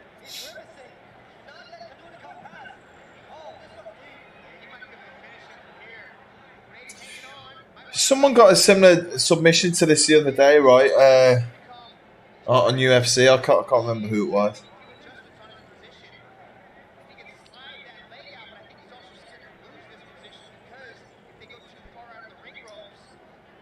Yeah. Man, Badr Hari had such a terrible attitude then. Peter Graham, he's a bit of a class act, and being an older guy. Yeah. Actually, I think he was 30.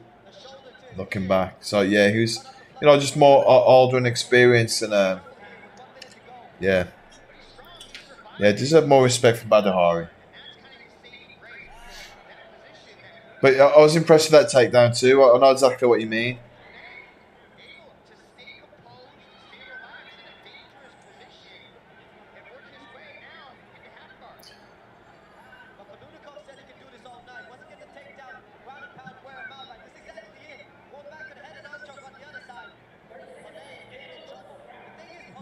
Matt, I really wish that UFC would do an event like this where they had mixed rules and stuff, like a few different fights on one night, a few different rule sets on one night, and then I think it'd be a huge boost for Muay Thai and kickboxing in the West.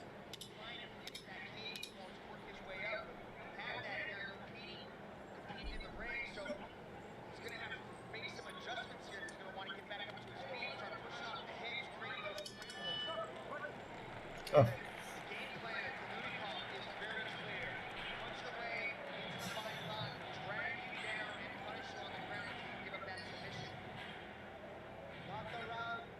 Kanunikov, he didn't look too fresh getting back up there.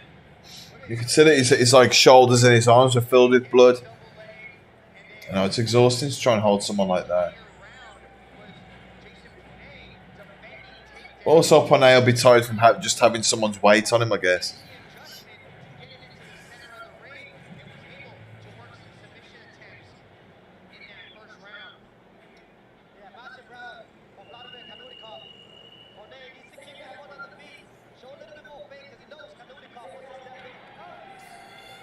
Yeah, I think so. I heard that the views went up on their fights like by like 100,000 or something crazy in that amount of time. Like when they did that fight, so people were definitely going back and having a look.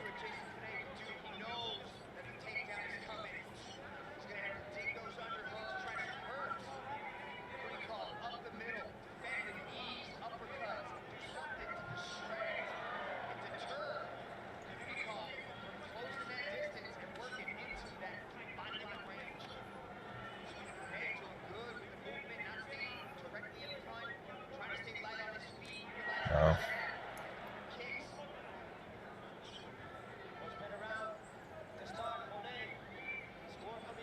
Kind of looks like he's very comfortable standing.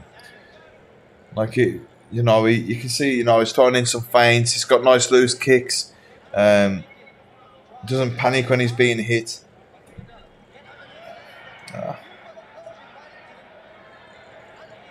God damn.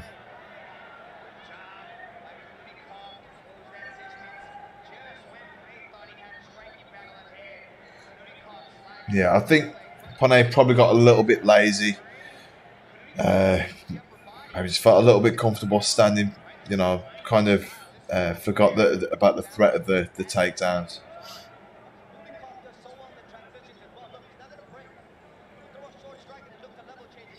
Did you see Pereira cracking? He was sparring this week, and they've posted a video from it. It looked crazy.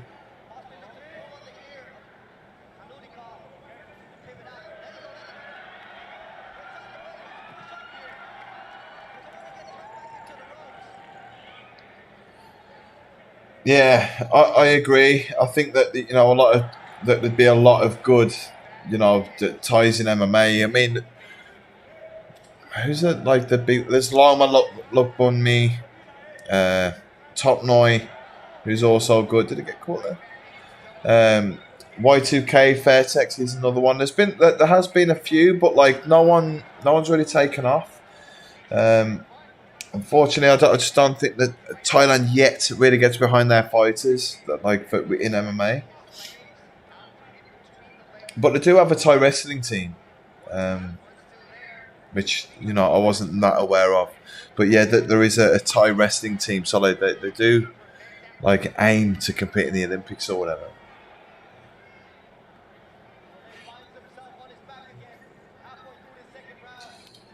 Yeah, I mean Pereira's definitely got a style that works for him. But I saw him sparring, and man, he looks terrifying. And then his pad work too. I kind of thought that he looked a little bit lazy in some of his fights. When I saw his pad work, I was like, wow. And I was very surprised. It's impressive when you see him hitting pads, and he was destroying his sparring partner, which I don't really like to see, but he was.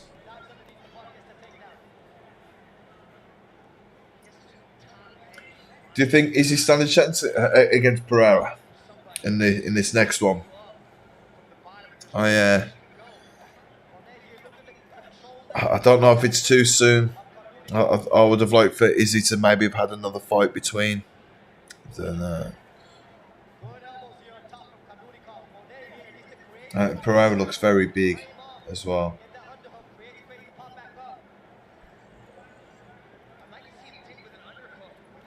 This is Pereira's body kicks make me laugh because he's such a high level, but his body kicks are very they're not they're not the best, let's say.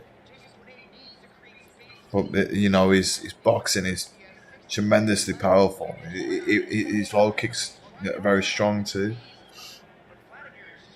But the way he throws that kick to the body, it's just purely to set up the hands. I think he doesn't have much confidence in it either.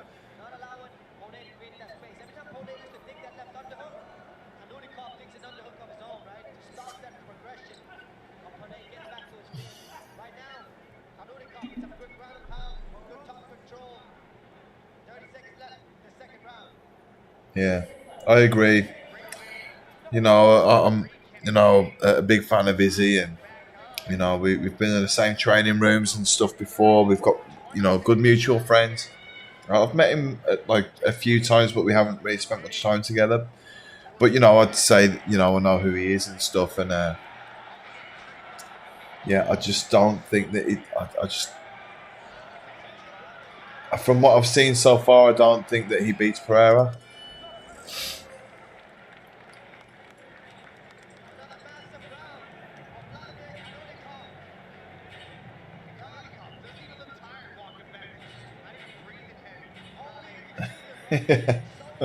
Yeah, he keeps it simple with some boxing and some wheel kicks.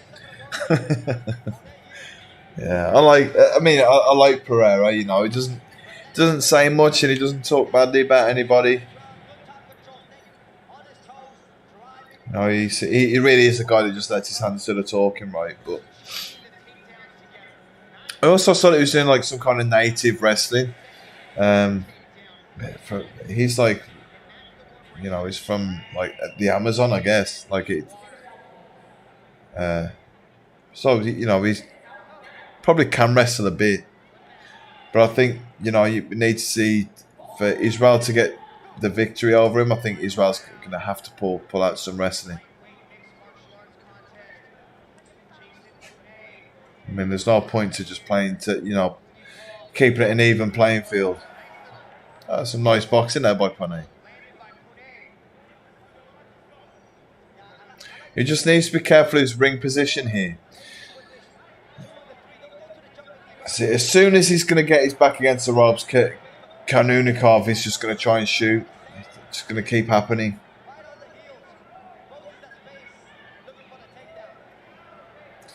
Yeah. Yeah, Pereira's definitely a guy you wouldn't coach someone to be like him. But what he does works. When you have power like that, you don't necessarily need to have the most perfect technique.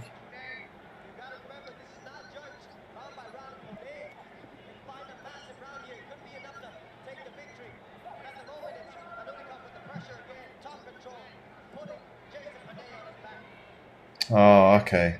Right. Yeah, I'm glad that you said that because that was the story that I'd heard.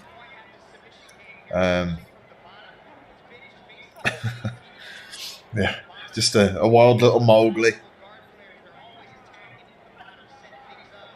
Yeah, Bob Sapp got two big wins over Ernesto Hoost, and I've heard him speaking about it before when he would train and train and train, get injured while he was training, and whatever else, really struggle, and then fight, and then maybe lose. And I think after a while, he just decided that he could still make all the same money and sell all the same tickets and not really even have to. He'd only have to like bodybuild and be a big guy. People would still pay to see him. Yeah, so he's quite happy to be kind of like a journeyman in that way, I guess.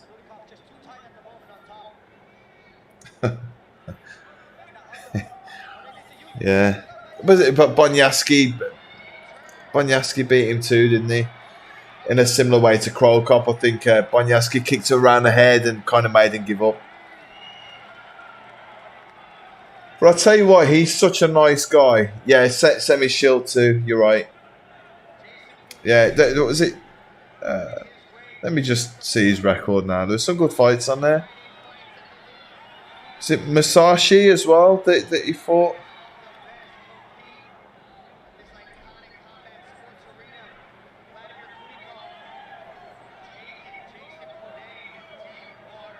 He's 31-12, and then his MMA record 32-12.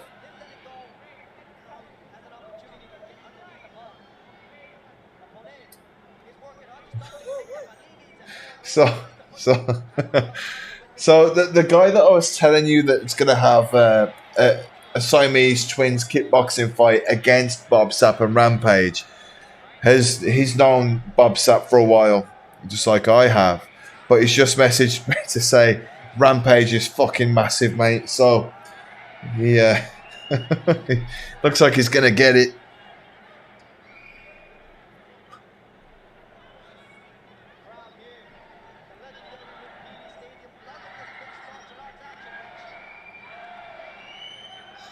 Yeah, that'll be a fun event. Yeah, I think. Yeah, I think Sapp used to hang on for a little bit longer and take a breather. I would tell you that guy is enormous. Um, he's actually lost like 200 pounds or something. He was telling me he gained a load of weight and he's lost it again.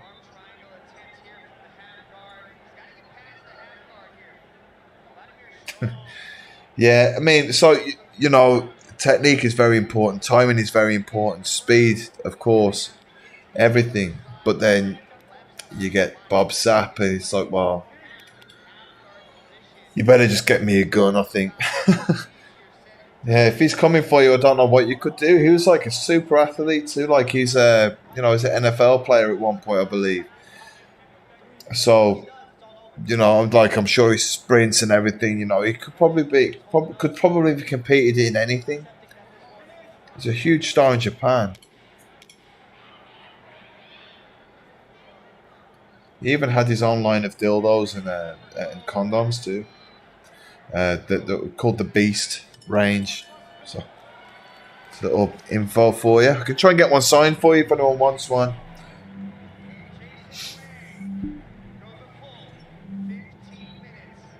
Yeah.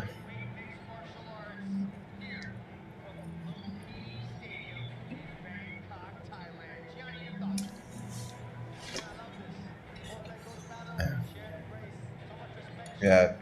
Well, one of my friends was actually a neighbour of Bob Sapp too, because Bob Sapp's been out here for a long time on and off, and lives in Chiang Mai. But my friend lived in Chiang Mai in the hotel room next to Bob. Uh, he was just saying that living next door to Bob Sapp was a nightmare.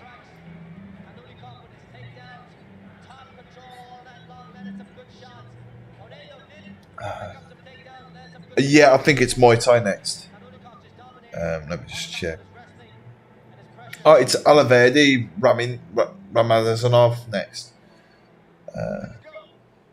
Yeah, and Ernesto Hughes looked furious afterwards. He was like embarrassed and yeah. Let me just check out the fight card. I should write everything down, shouldn't I? I'm sorry, guys. Not not very organised. Yeah, so we got next is Alavedi Ramazanov versus Mavlud Tupiev. Tupiev is from Uzbekistan, I think. Um, yeah, good fighter, tough, and yeah, definitely won't be intimidated by Alavedi, but I think Alavedi will probably get the job done. And then yeah, I think we've just got a lot of Muay Thai afterwards. It seems like one dude because they kind of split this into two cards, right? They seem like this is the main event of the first card. I think that's how they do it, and then after this, there's no more MMA. So I think they put all the MMA on early.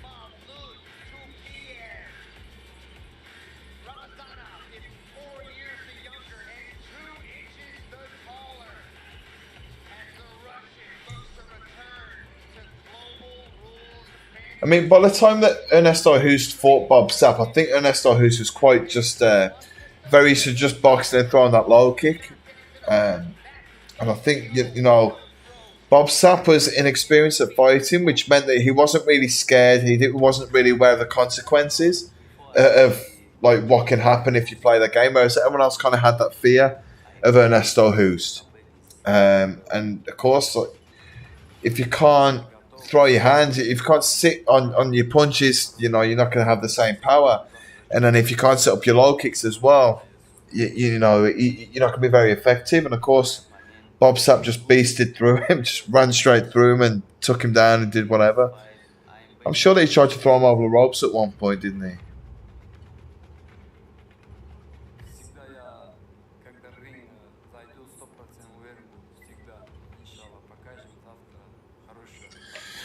Yeah, I don't know what gym this is. This guy used to train at Tiger.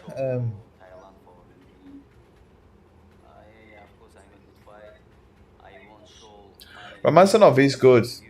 You know, he did have some early success against Nongo until Nongo just got fed up with it, I think. But, you know, definitely can't, you know, just count him out, you know, against the against top guys.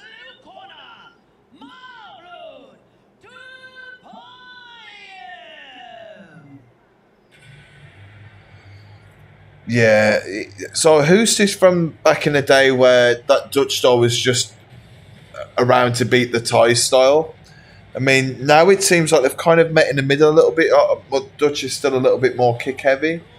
But at the time, it was, yeah, and I think that was why he was stuck in that thing.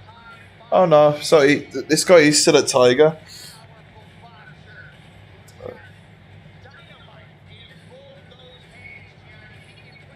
Yeah. Yeah, who's could kick other places, it was just, you know, he's so good at the low kicks. I think that he just, you know, and that was how all the guys at the time were training. I still think that, you know, Alexei Gnishov was one of my favourite guys from that time. If you watch any of his fights, I know there's probably not many around now from when he was good.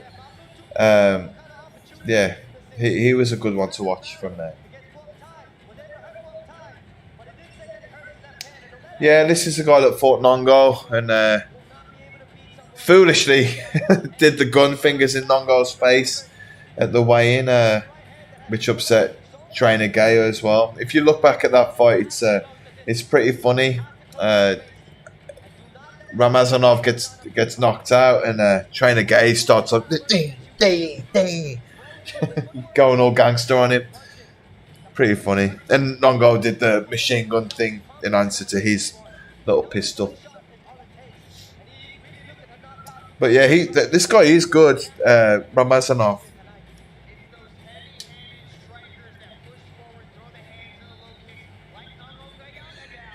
You know, I don't remember all that much about this guy from the gym. He's very quiet, so like he's not a guy that would, and he's smaller than me, so I didn't really spar with him much.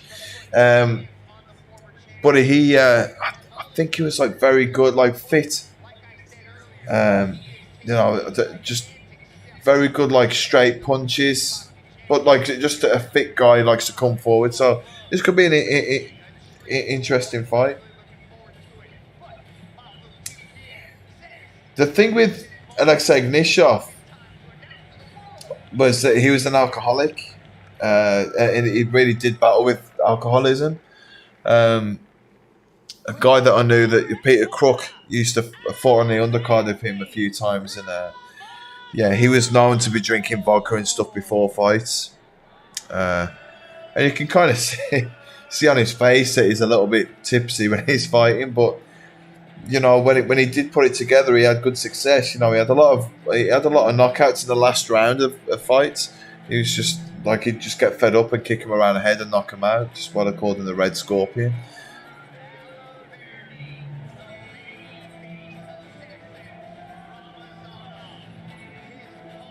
But yeah, he's one that no one ever talks about, Alexei Gnishov. I did the video about Saki the other day, and like, he was a guy. Saki was a guy that came out just towards the end of like the K1 glory days. You know, I think when K1 was in its day, you had like Bonyaski, Hoost, Peter Etz, Ignishov. You had all them, and then it was like they all started to kind of fall apart a little bit. And then it was like the new age with like Saki and Tyrone Spong and stuff like that. But that time before them was awesome. Like, you know, I used to have to watch it on British Eurosport.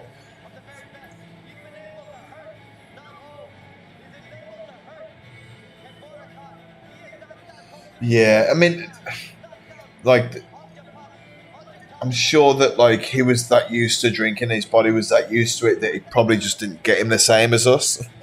I mean, he's an enormous guy as well. He was really big, um, and of course, heavyweights not having to make weight and stuff the same way and whatever. He wouldn't have been struggling with hydration issues too much. But I'm sure that his liver and his brain weren't grateful for him drinking a litre of vodka before a fight, which is apparently what he used to do. But yeah, very good. And, a shame. But an early guy from Russia to be doing Muay Thai,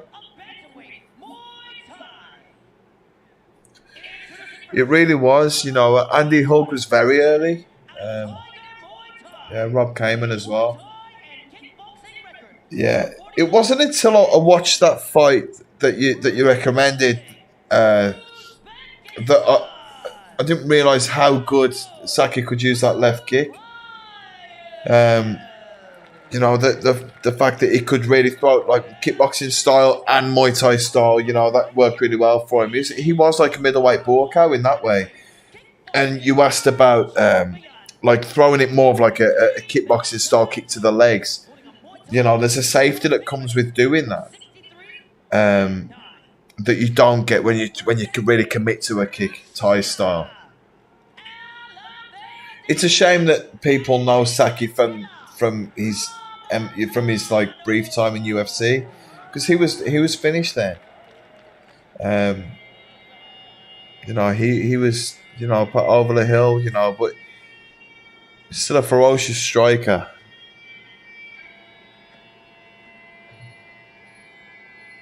No, it's Cro Cop had the same thing right when he came into UFC and then fought Gabriel Gonzaga, who knocked him out with a head kick. It was just like, wow. These greats that come in and it's like they come in past their sell-by date a little bit.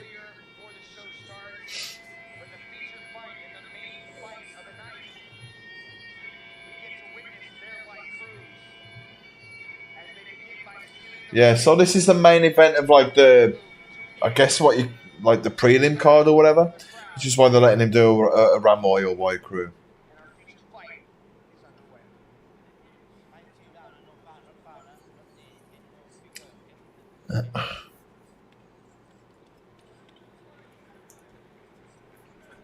See.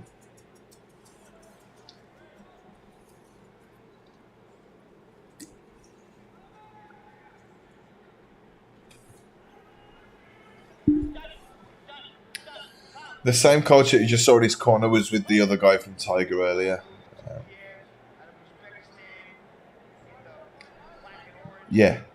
Oh yeah, absolutely. But I mean, there's a guy that I trained with here named Lee Colville, he was like one of Raymond Decker's proteges, and he also trained with Saki.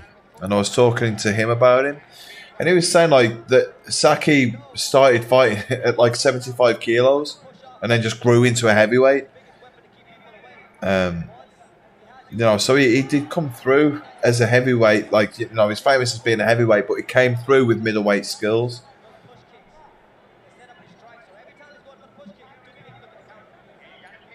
Yeah, I think they just do it for the main events. I actually like the Thai music in the background in a fight, but I understand why I don't have it in like big events like this.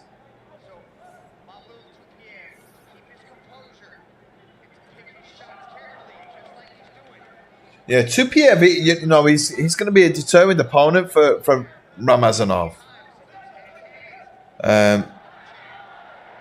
Just Ramazanov, he's like just awkward. He's very light on his feet. He kind of, he'll come at you at strange angles and throw unusual shots.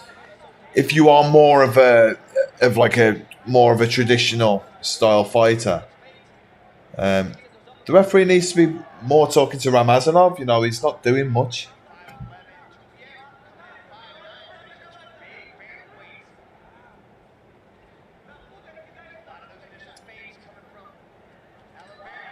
Wow, nice shot. Well, it looks a little bit dusty. Wow. The music I find like kind of helps the pace of the fight because it, the faster the music goes, the faster the fighters seem to go.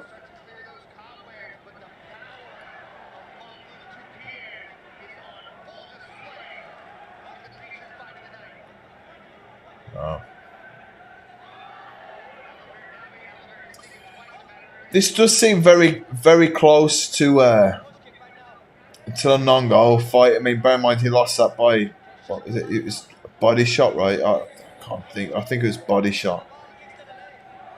But yeah, a KO loss anyway. This does seem a bit close to that. I'm not sure how long ago it was. I think it was like 6 weeks. Now, Ramazanov maybe would have done better off taking a little bit longer off. Now, bear in mind, you probably have to take 2 weeks off training after that.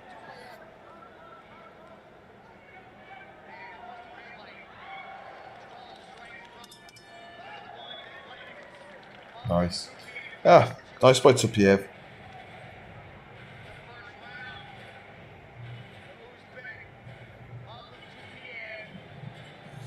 Good work. Let's see. Yeah, I mean, I'm not sure what Oliveira was doing with his hands here.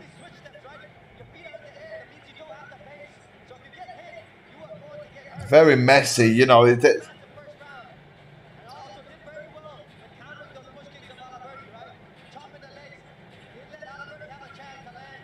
a wicked shot. Wicked shot that he caught him with like a very long left hook. But I'm not. Oliveira kind of let that happen, you know. He was very unusual with his hands.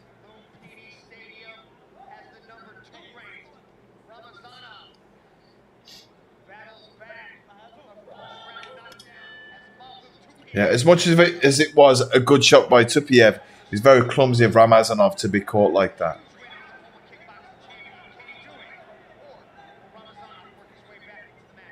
Yeah. Tupiev, you know, he's been around for a long time. He fought at the stadiums a while. He's fought in MX Muay Thai. He's fought in Max Muay Thai. Super Champ as well, I believe. He's been around for a while. Fought some good guys.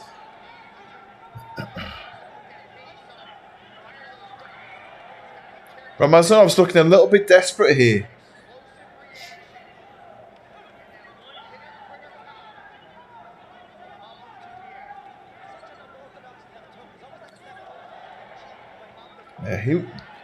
Ramazanov was the kickboxing champion of one. I just heard the commentators say so.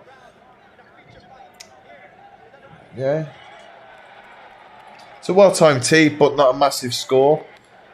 He needs more.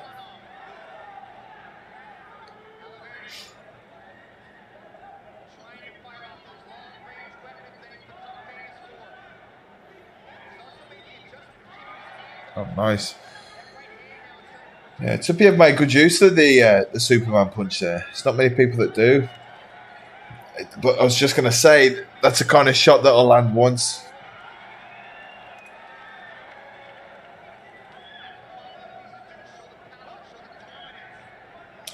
Yeah, Ramazanov does have a weird style, but that's what works for him. I don't think he punches or kicks particularly hard. I don't think anything of his strikes are that special. But the way that he does put things together has been effective for him. I mean, he fought the same way against Nongo, and you know, even the fights before that, he's had this strange style in and out. The only thing that I don't know off the top of my head is whether he's fought more in a cage. I imagine that he'd have more success in a cage than in a ring. Yeah, really unusual style, but you know, there's no right or wrong really in fighting, right? Like something might not work for someone, but then someone might be able to make really good use of it. You know, so he's had success with what he does so far.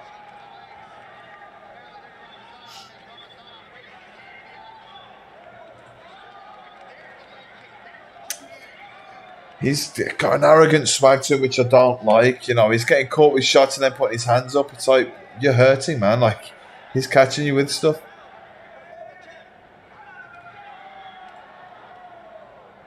That was a. See how he kind of just covered the right overhand that came, and then just caught it with a straight right of his arm. That was smart. I like that by Tupiev.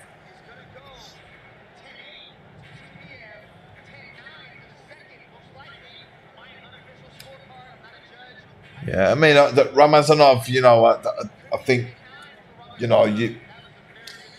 you'd have to give the first two rounds to Tupiev.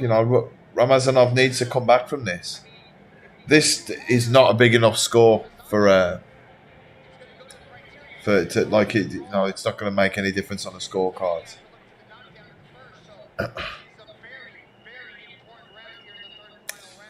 Yeah, so when he has been successful, I imagine it's been in a cage. I could be wrong because, like I said, I haven't seen. Like I've only really been back watching fights properly for a few weeks, to be honest. About say 2 months or so now. But I feel like his style's better suited to a cage than a ring. Just because the way that you move is different. This is quite a small ring.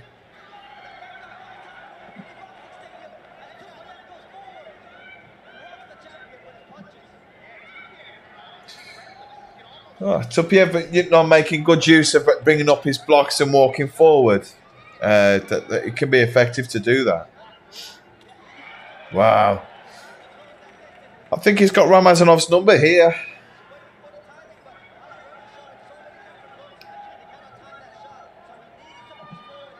It really would, and unfortunately Tupiev isn't a big name opponent. I think fully expected Ramazanov to have, cleared his name a little bit here, and he's not doing it.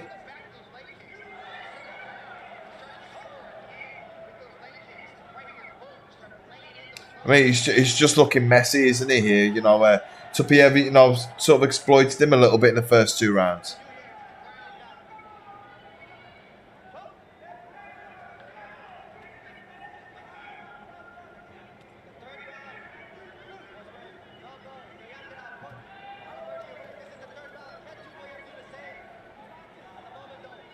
But saying that, I mean, the way that he moves forward and stuff, he's very good at applying pressure without doing a lot. But he's been caught here.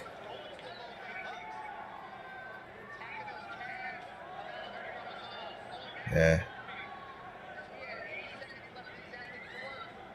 There we go. Yeah, there's just over a minute left. I don't think. I don't think there's any doubt that Ramazanov has lost this fight. I think it will, yeah, and rightfully or wrongfully so. Tupiev is a good fighter, but I don't think that a win over Ramazanov will put Tupiev where Ramazanov was, on the stock exchange, let's say. Ramazanov was, quite highly regarded. And I don't feel like Tupiev will take that place now.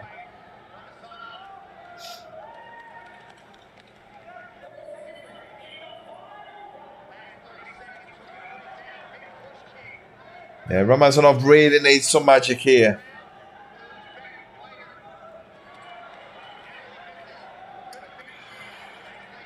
Yeah, I know what you mean, Mr. X. But he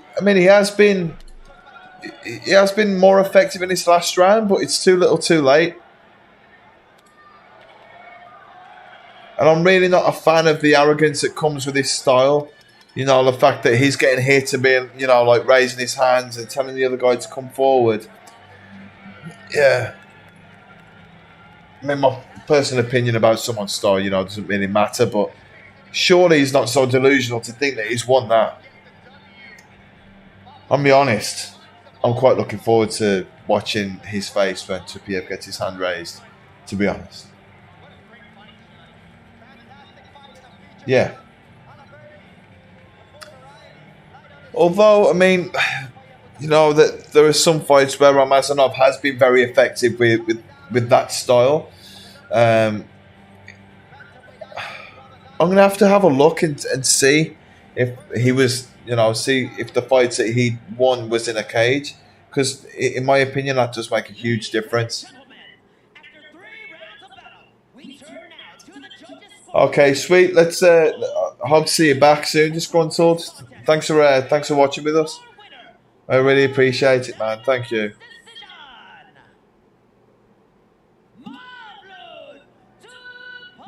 Yeah. Yeah. Good fight.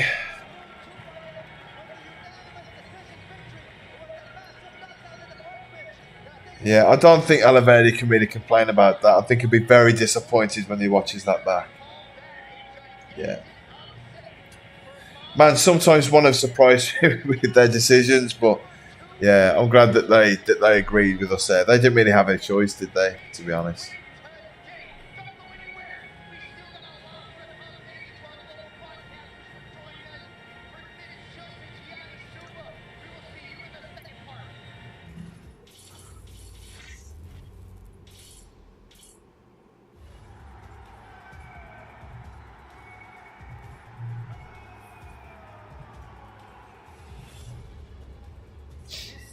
I like that one do this as well. They keep you watching something rather than commercials.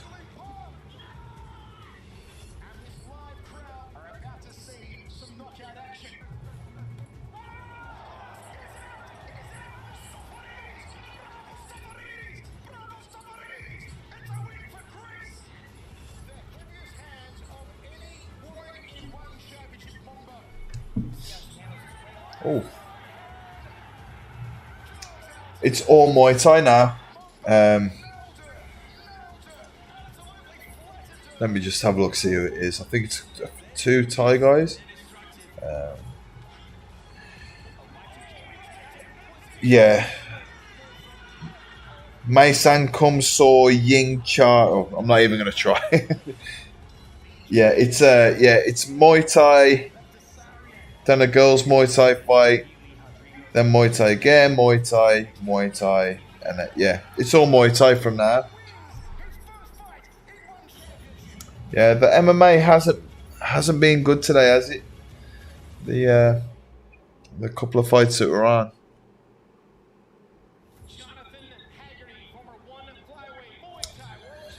Oh, it's Jonathan Haggerty's fighting Nongo, isn't he? It's an interesting fight.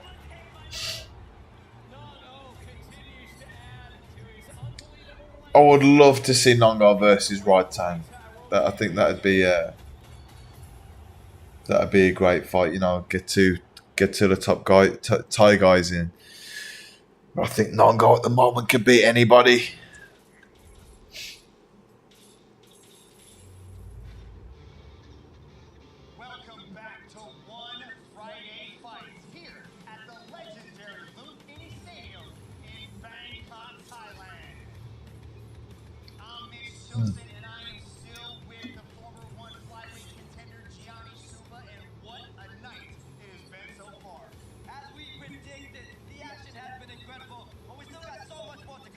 Is he what? Sorry, say what do you mean, Mr. X? Might have lost me.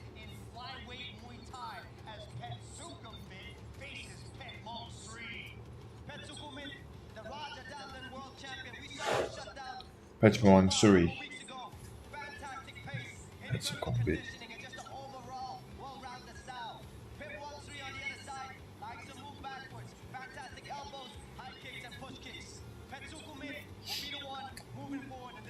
Oh yeah. So Jonathan Haggerty, he's fighting Nongo. That's gonna be fun. You know, I'm not really sure why that fight got made. To be honest, Haggerty's got to go up a weight to fight him, and in my opinion, Nongo kind of does what Rodtang does, but maybe a little bit better. But yeah, it's a very interesting fight.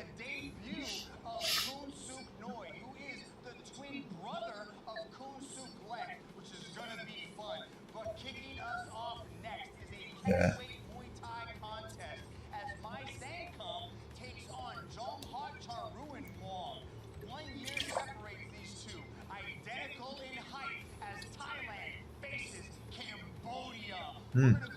Strong Cambodian fighters. You know, what's the, there's the Kunkama style. You know, they think that, that it's a little argument between the two countries about who had Muay Thai first.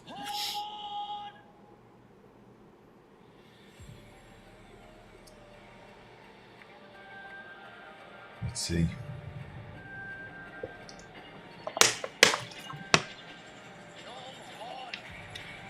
I fought from when I first started, I was 67 kilos. I did maybe 2 or 3 fights there, and then I spent most of my career at 70, and then eventually as heavy as 74 kilos. But yeah, I mean, to be honest, when I moved to Thailand, cutting weight just became more difficult for me. I'm not really sure why, but yeah, I couldn't lose weight as well as I could. Maybe it's just age. But yeah, getting to 70 kilos became very difficult, even if I walked around quite light.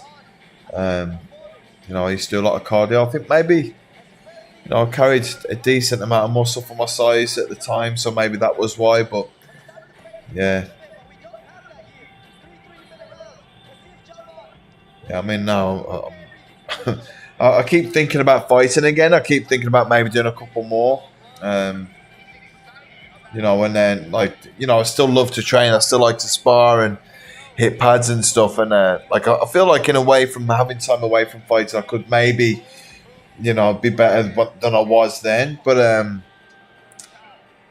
yeah, I don't, then I jump on the scales and I'm like, no way. There's no way I could fight, anywhere near 74 kilos now. I'm maybe 88 kilos now. Yeah, I'm 5'10". Yeah, you're right. Do I just have a face that looks 5'10"? Yeah, so I'm like, yeah. What's that like in pounds? Like 190, something like that, maybe.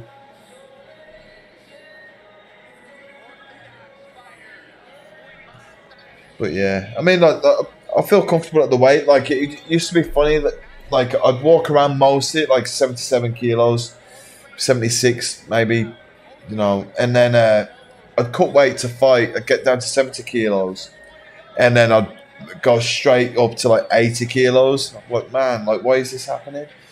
It's just, yeah, I think naturally I probably, I could probably sit at 80 a lot more comfortably, but no one really speaks about the horrific body dysmorphia that comes from cutting weight. Cut weight and then I'd associate health with weight, and that's something that you've got to be careful. You've got to be careful of. If you start to associate weight with health and stuff like that, and it can be a bad thing. If I used to see the scales saying anywhere near 80 kilos, I'd panic and just do loads of cardio. I'd stop eating and whatever, and then it's just not a healthy practice, and it sticks with you as well. Even years after I'd finished fighting, you still used to try and walk around really light. Yeah, it's a bad habit. And then, of course, when you do fight, you feel shredded. You got your 6-pack and stuff. And of course, when you return to normal eating and whatever else, you're not cutting as much. You gain weight, and that can be hard to deal with as well. It's not even like a vanity thing. It's just that it can be tough on your mental health.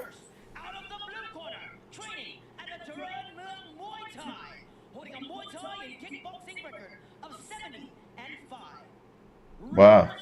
This guy's got a good record. He's 70 wins, 5 losses.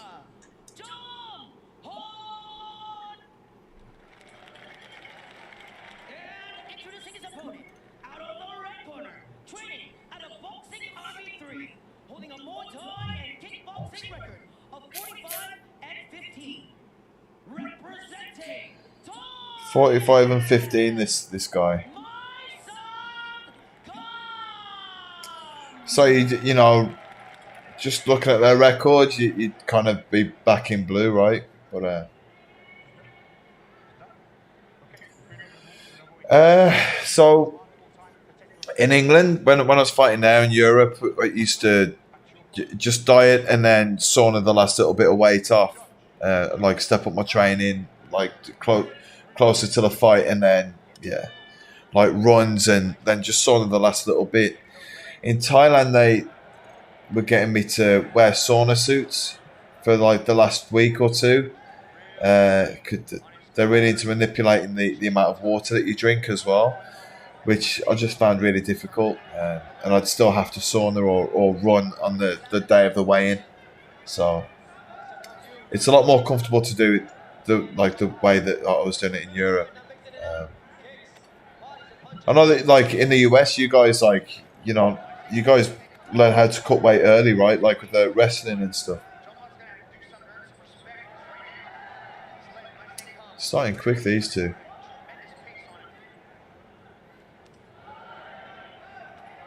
Oh, that right hand was well timed.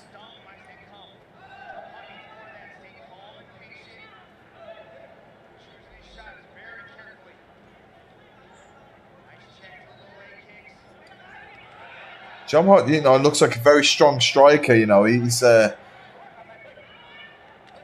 very nice like poise.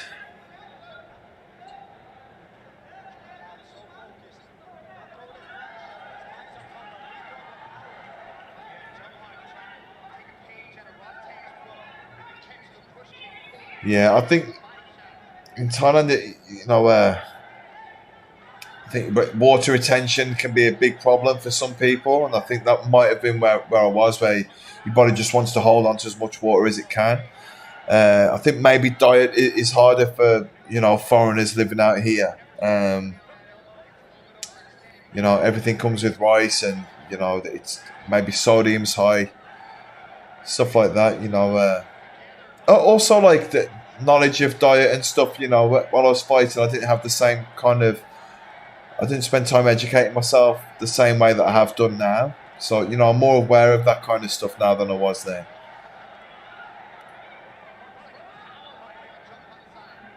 Did you used to cut weight bit before? 'Cause you wrestled, right?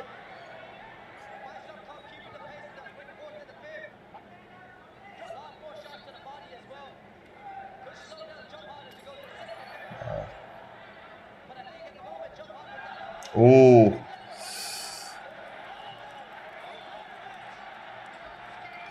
wow.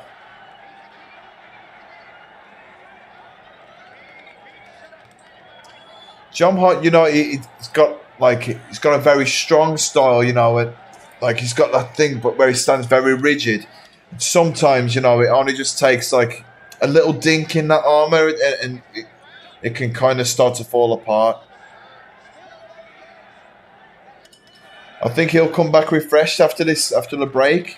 They get a decent rest, and it's enough for him to find his feet again. But it's hard to say how hurt he is. Let's see.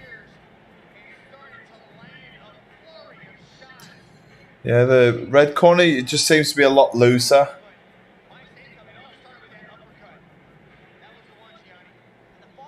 Oh yeah, yeah. But I thought that you wrestled. Sorry, man. Um, yeah, but you do BJJ, right?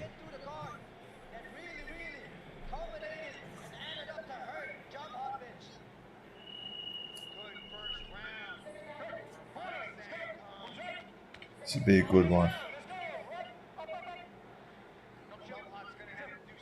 Yeah. The guy that's fighting Bob Sapp and Rampage just messaged me. It's funny.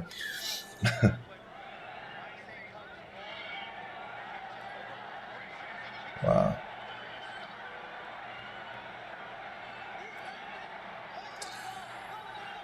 Uh, John Hart really needs to try and break the rhythm of Mason Kun.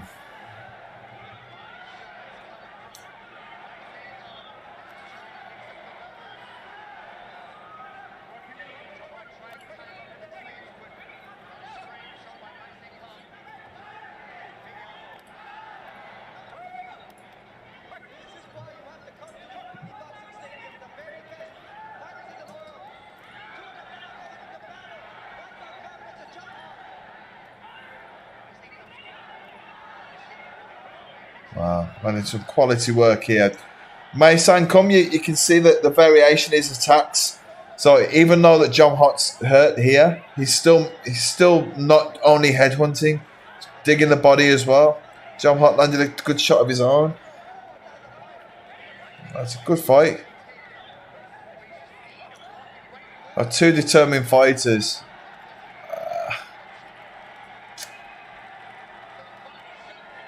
Yeah, I think John Hott kind of let himself go down a little bit there. Yeah, he's done. I think if this fight goes on, I don't think that John Hott's got the determination to try and carry on. I think he's fighting for a little bit of pride now. Oh, he's tagged him. Could be wrong. Wow, it's a really good back and forth.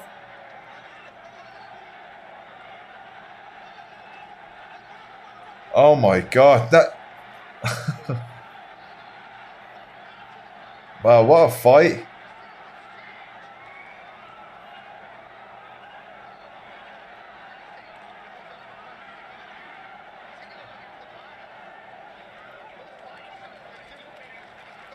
Wow.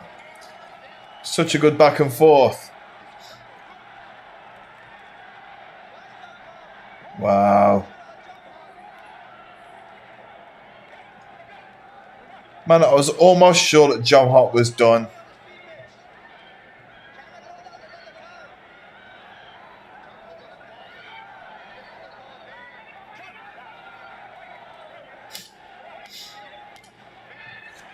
Nice work neutralising the clinch there.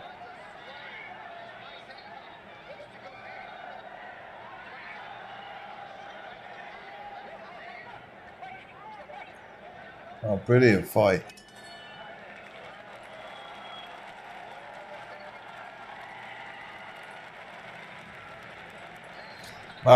Very good fight.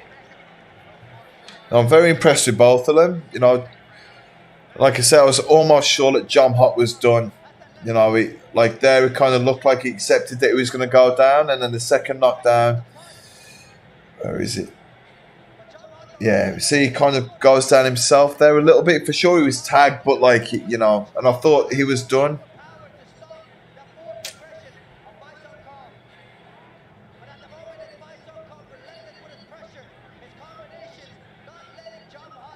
Wow. Good fight.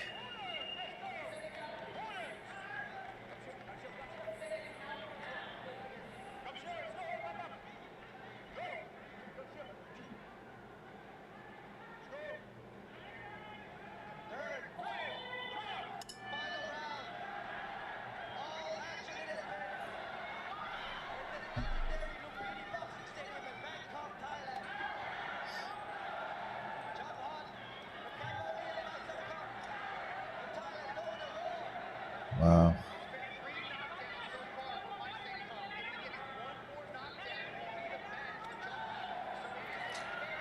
You know, John Hott really needs to be pushing the pressure here.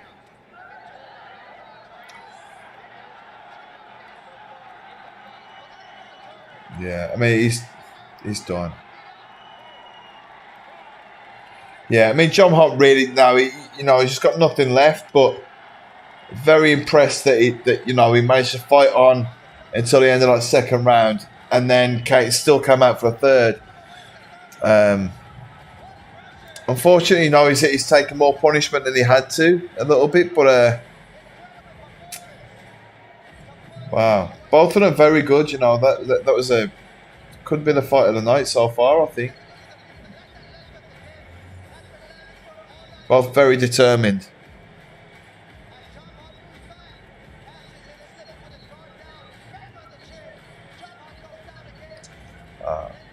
Yeah, I thought it was the knee that got him, but yeah.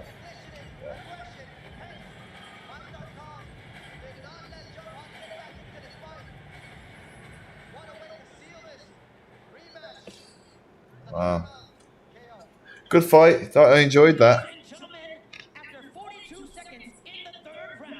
I don't think he needs so many fights like that though. I'll jump hot. Your winner, by way of knockout, my son, Wow. Jump hot, he was the one that came in with a very good record. I think, I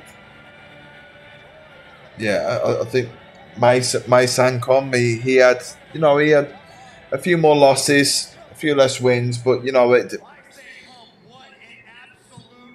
can't always look at records for the story of the fight, I guess.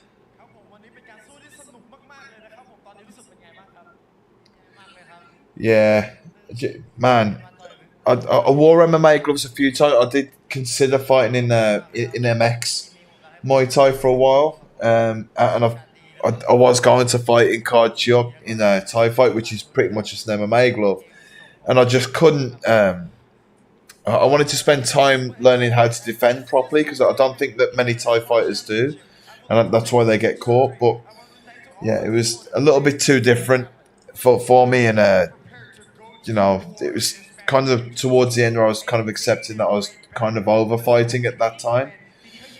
So yeah, I wasn't prepared to take more of a knock than I needed to because there is a huge difference from fighting in them and boxing gloves.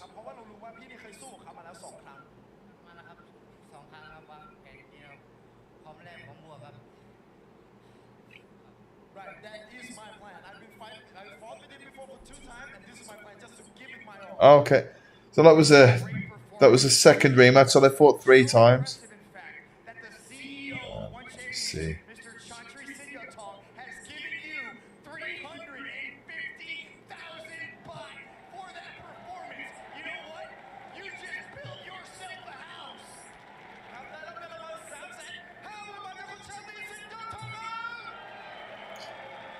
Is John Durant still the head coach at the gym?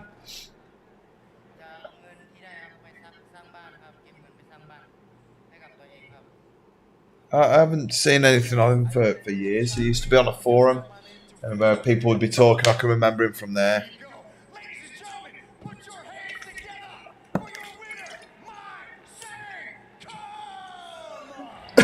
Really good fight. Yeah, I think that might be fight of the night for me so far. Ramazanov had a good fight just though too. There's a couple earlier on. The first fight of the night was good too.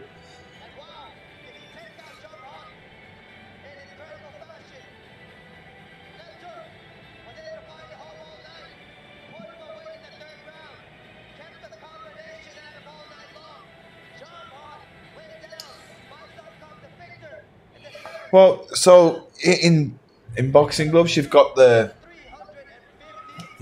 extra like surface area, right? Like so, you can guard like this, and you can just walk forward if you want to. Really, in MMA gloves, you don't have that. It's very easy to sort of get your hands through here and whatever. So there's that straight away. You need to be, I think, to defend very well in MMA gloves, you need to be able to mix it up with like an extended guard, more like this, and your parries, and I think you can do okay. Yeah, but as in just covering up and moving around, I think it's it's nowhere near as safe as it is wearing boxing gloves.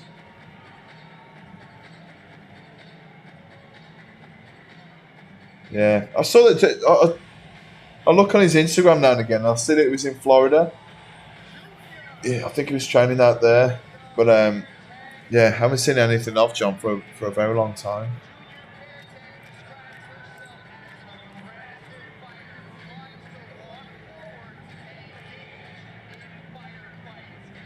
I like some of the Fairtex girls that are coming through. I think Stamp's got a fight soon, hasn't she?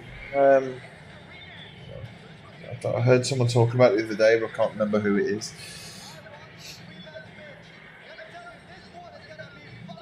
It's a shame that Stamp didn't get that fight against Anissa.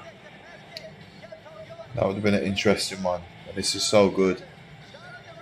And I don't think that they'll remake that one either after Anissa didn't turn up. which is a shame for whatever reason. Like personal reasons. It's a shame that fight won't get made. That would have been a really good fight to see. Anissa Maxim versus Stamp Fairtex.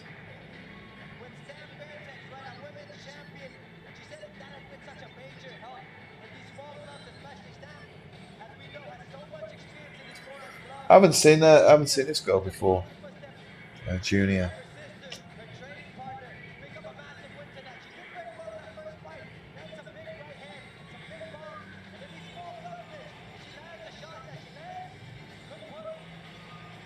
Do you prefer MMA gloves or boxing gloves?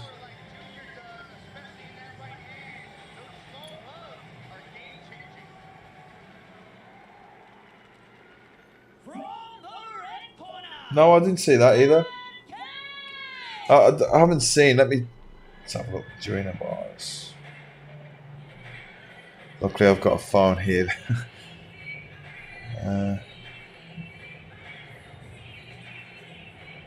Let's see. She's a big girl, isn't she, Jarina? Didn't realise she's like 5'11". She's even taller than me.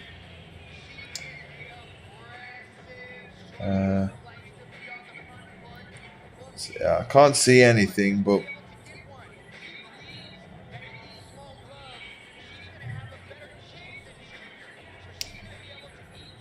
oh, yeah. I mean, she could have done, but I can't see anything. I don't want to be on my phone too much. But yeah, she's a good kickboxer, isn't she, Jarina? I think she's current world champion too, but she's getting a little bit older. I think she's definitely in her mid-30s now. She's Dutch, isn't she, Jarina? I believe.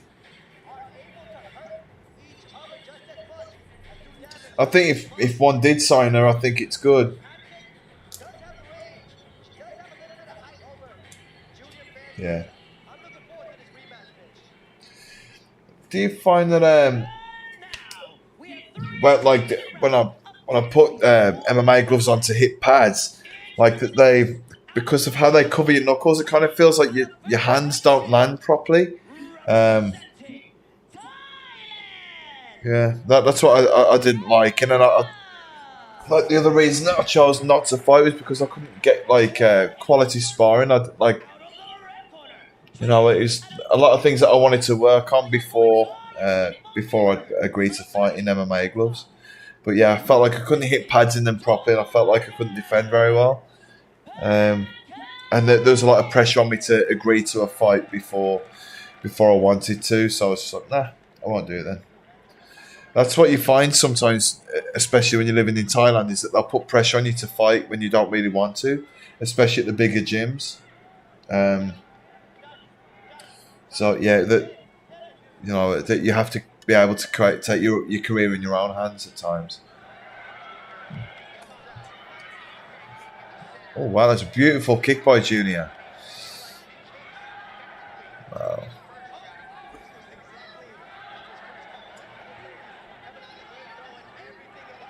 Something I noticed when you coach girls compared to men is even as beginners, girls seem to learn how to kick much quicker than men do. It's like all men want to do is smash the pads hard, whereas girls kind of want to learn technique and they've got more of a looseness in their hips. But like Junior's kicks here are beautiful. Gets a leg over nicely.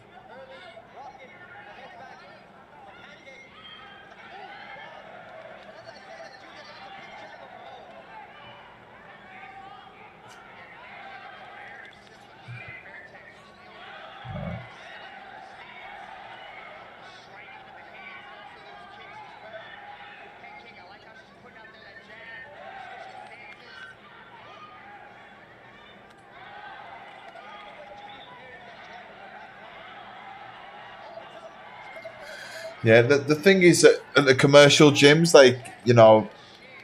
it's their interest to keep their fighters fighting. They make money, the trainers make money. It's business at the end of the day. Whereas if you go to like a smaller family gym, like the first gym I was at. In Thailand, they look after you a little bit more. You're not just feeding the machine, if you know what I mean. Um, it is what it is. It's business, and like when you see all the Thais that are doing it, like it's hard to say no.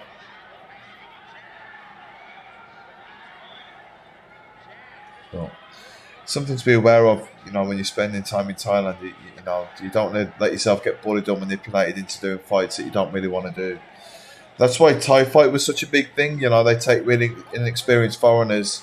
They let them believe that they stand a chance against Sanchai or Sayok or someone like that, and then they get them destroyed. All the people enjoy watching it. The person that fought gets hurt, and but the trainers get paid. So, wow, I was very impressed with Grasso. She wasn't frightened of Shevchenko, and I think a lot of the girls are. She had early success with the hands, and then, I saw that she prepared for that takedown and submission in the back, even right before the fight. So that was it was good to see. I like Valentina. I know her personally from being out here, and she's always been nice. She's a very, very good fighter, technically very good. But I think it's nice to breathe some life into the division again, and get another champion. And I think you'll see a better Valentina after a loss as well. Like how determined can she be in training? What drive can she have when she's beat everybody and made it look easy most of the time? Did you enjoy that fight? Are you a fan of Shevchenko? I always like to see like the underdog win, and I don't think anyone gave Grasso a shout. Myself included. I didn't. I didn't think she stood a chance against Valentina, but it's good to be surprised. Valentina's sister's very good too, Antonia. I think it's Antonia Shevchenko.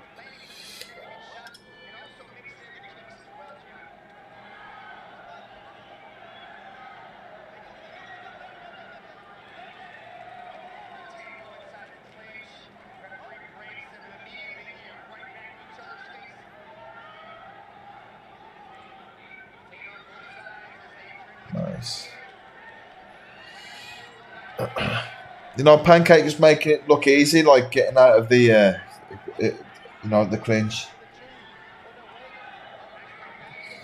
Yeah, well, that's a funny thing. I haven't seen Valentina out here for probably 2 or 3 years. So, I don't think that she's spending much time on a striking, but she does always have the same head coach going around with her. So, but she's just got caught with a few punches, didn't she? Which can happen. Grasso was a little bit unusual with the shots, I think. So maybe that was why Valentina got caught.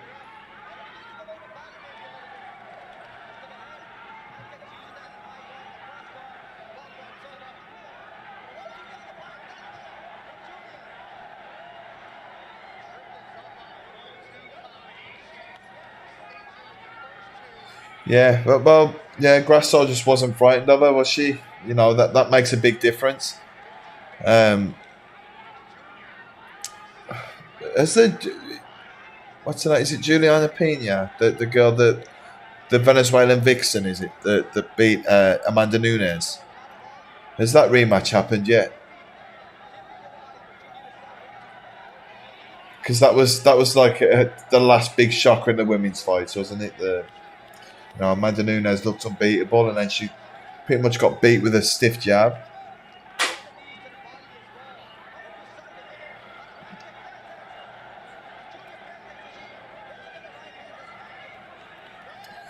This fight's turning a little bit scrappy, so it's you're not able to see like the nice technique of these two.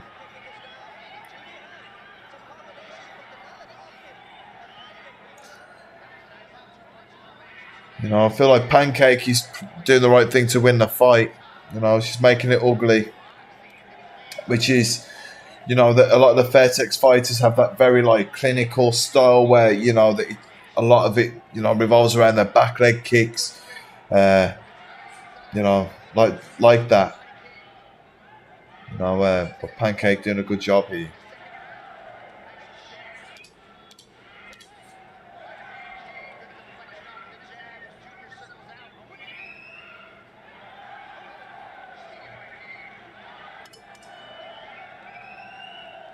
Yeah, it's turned into a very scrappy fight. You know, even Yodsen Clash sometimes look a little bit uncomfortable when the fights turn scrappy like that.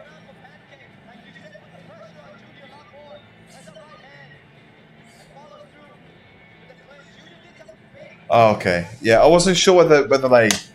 I knew that they had a rematch booked, but I wasn't sure if it had happened yet. Yeah, is that when? Actually, I might have watched it. Did Nunes just keep taking her down? Is that what happened? Um, yeah, it's the depth of like the in the pool in like the talent pool for the females just isn't quite where it needs to be yet in the UFC. I don't think.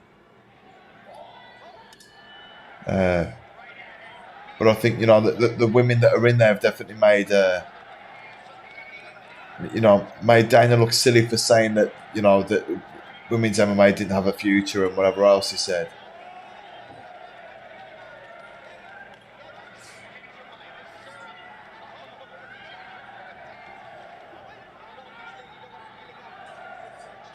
Yeah, Junior's you know when the fight is you know at a longer range, you know she lands some nice kicks.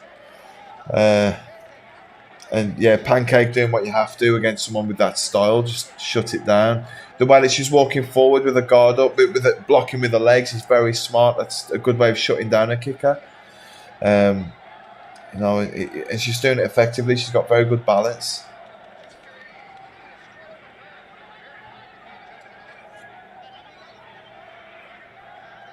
Yeah, I think that was what happened. I think Amanda just kept taking her down. Yeah, I'm unsure.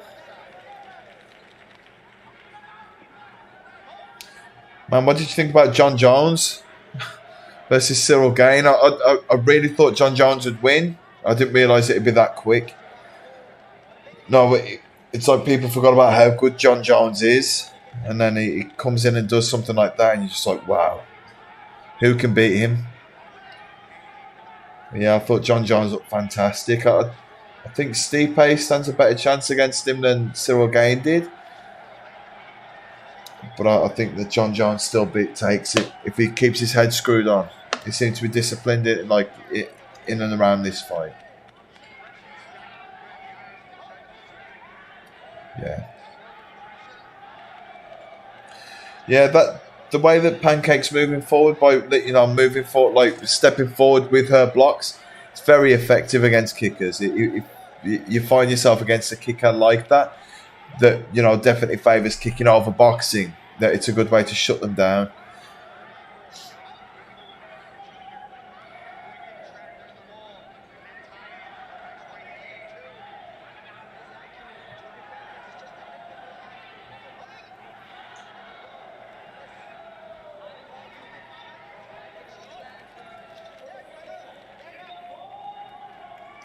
Okay, 30 seconds. Yeah, I think John Jones came across as a nice guy in for this fight. You know the way that he spoke and everything was very good. But yeah, he's done such bad things in the past. You know, steroid. You know, failing steroid tests and hitting pregnant ladies in the car and stuff like that. You know.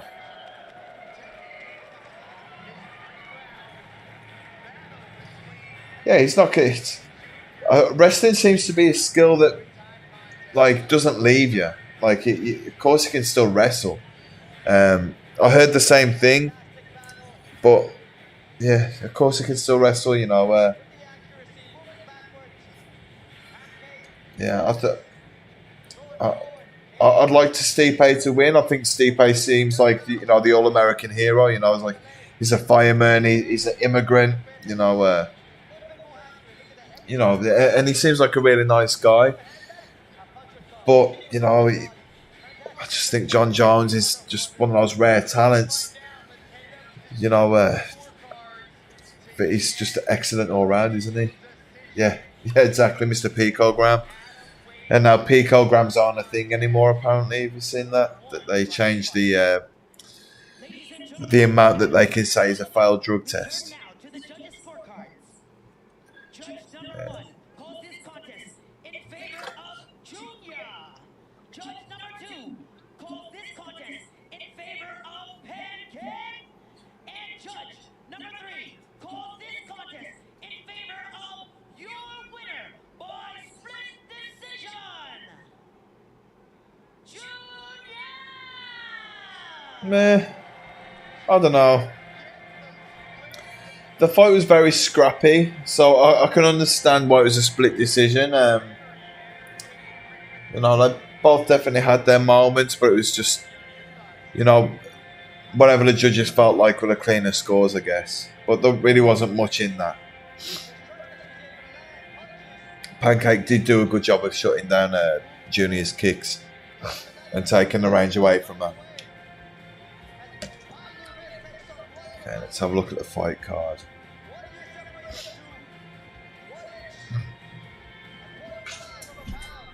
Yeah.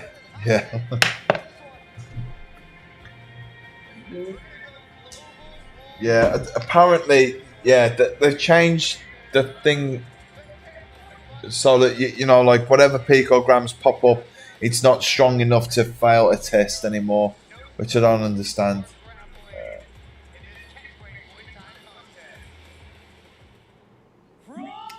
Yeah, so it doesn't make any sense, because if there's evidence at all of there being a substance that in your system that shouldn't be there, then surely it's a fail, right? Like,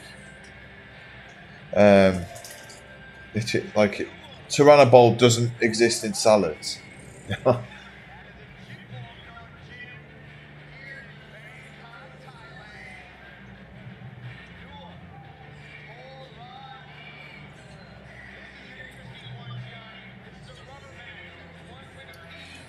Yeah. I mean, I haven't looked at his drug test results or anything like that. Like, I know that they've been published, like his test levels and stuff. But yeah, it doesn't work like that, does it? I know the Turinabol is supposedly like a very short-acting steroid or something, and they don't really. It's not something that it's not used widely enough for people to really test for it. But then when they did, it showed up in the system. I mean, if he's willing to go out and do coke on weekends and stuff like that, he's willing to do steroids too, I'd have thought,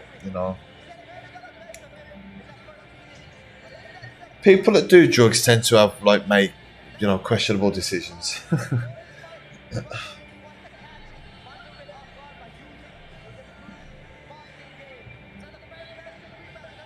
We've got 4 fights left. Okay, so yeah, it's all Thailand versus Thailand and all Muay Thai until we finish now. Yeah, well, some things only show up in your system for a very short time. And some things are just hard to test for. But there's no way that was the only thing that he's ever used, right?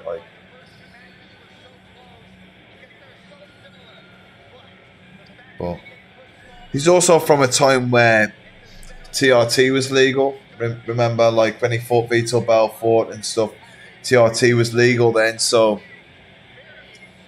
maybe his natural test isn't great.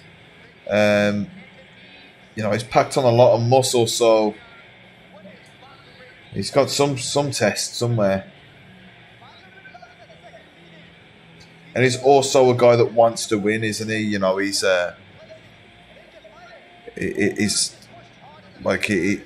he's a winning athlete, so you know I'm sure that he'll do whatever it takes.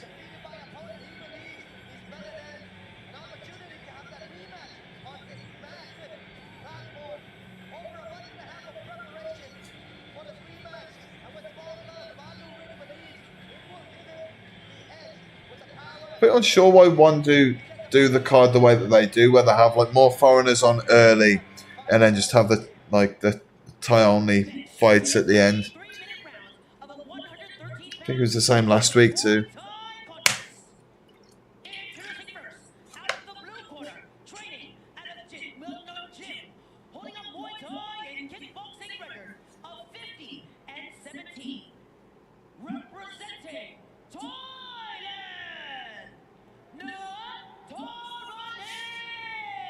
That's all I need. Introducing his opponent, out of the red corner, training out of Detroit, holding a Muay Thai and kickboxing record of 85-20. Representing This guy's slightly more experienced. I think he's got like 10 or 15 more fights. You know, I think, you know, when you get above 50 fights, you're pretty much, you know, that's as experienced as you need to be, really. You won't see much difference between a guy that's had 50 fights or 100.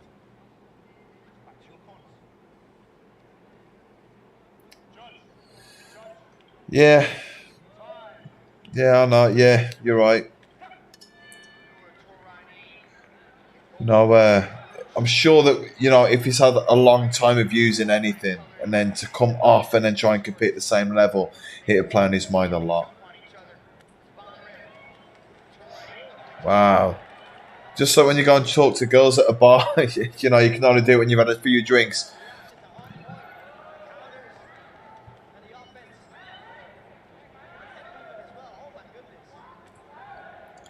So sharp.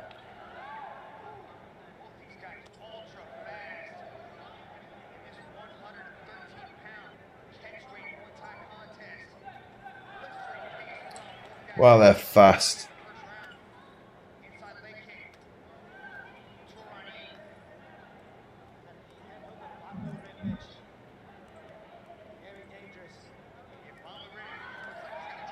Oh. That's a problem. Sometimes, you know, you can be throwing too much and then you get tagged yourself. You know, he's kind of committing to every shot. He's not really throwing feints or whatever. Yeah, and I think that's why he got tagged there. It does. Yeah, this is like... I mean, you got to think that, like, you know, they're both just short of 100 fights each. You know, in any other country, that would be a veteran, right? Like, that you know, whereas here they're not... You know, that's like pretty normal. Yeah, but I mean, put them in the UK, US, or, you know, Europe, Australia, that I'm pretty sure they'd smash it. Wow. Wow.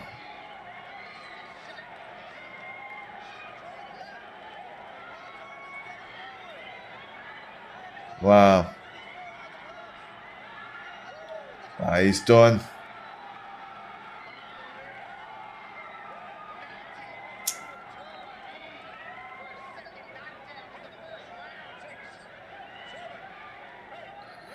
So we got 30 seconds left.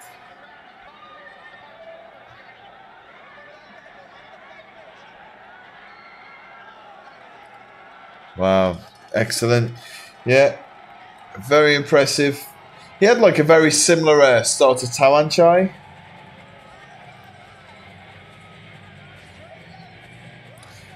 Yeah, definitely some like resemblances to Tawanchai's style. You know, threw some nice, very sharp low kicks and yeah, like quite explosive hands. The left hand that caught him was very short. I thought that he got tagged as well, but wow, that's nice.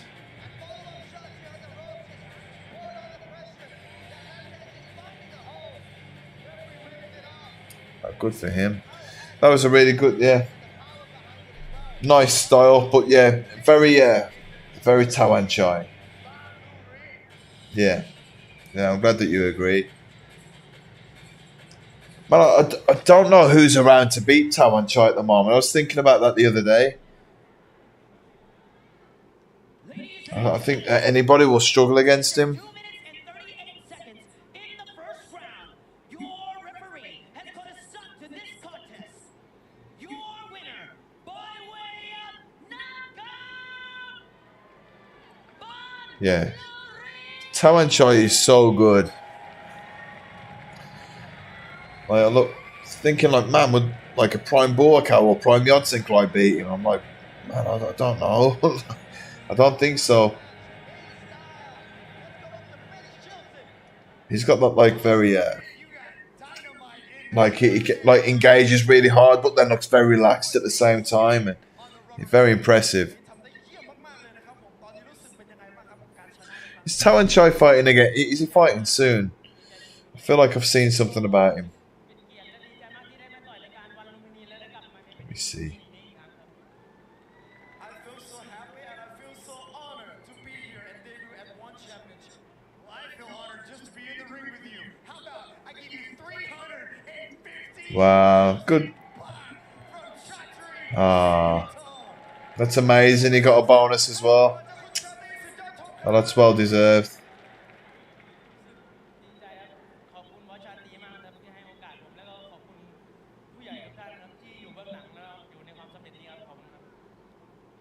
Right. I feel so happy. I would like to thank to Chatrice Dotom and I would like to thank to all my supporters that makes this day happen. Yeah, I know what you mean. Your supporters, your friends, Yeah, I'd really like to see Tawan Chai against Alazov, but like, you know what it's like in one way.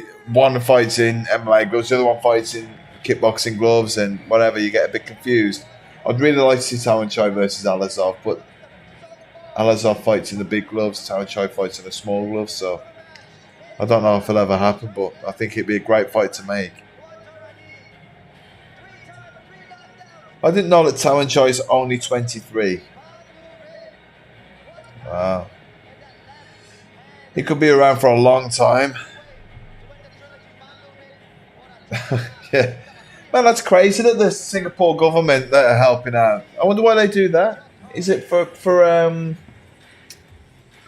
having the one thing in Singapore? Is that what that's from? Kun Suk Noi. Wow. He's the youngest guy I've seen in one. 17 years old.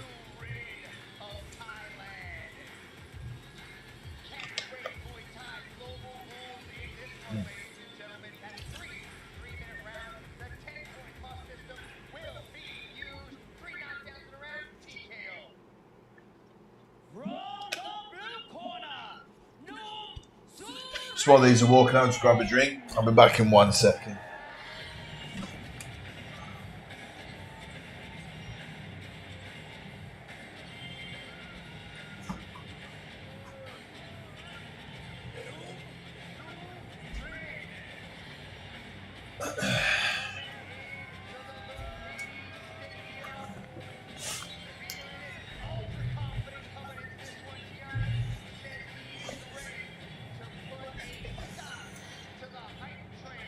Okay, yeah, I didn't know that. That's interesting. Maybe it's because of it being like, maybe it promotes a lot of tourism or something like that.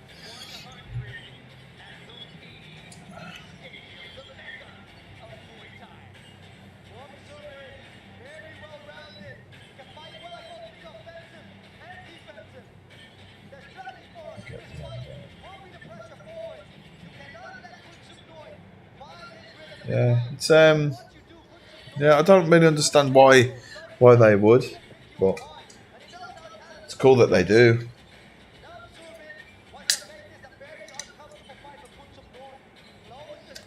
Don't know if I'd be happy being a taxpayer though, coming out of the taxes. Yeah, I mean, Singapore has got the best airport I've ever been to. Like I say that, it's a very clean city.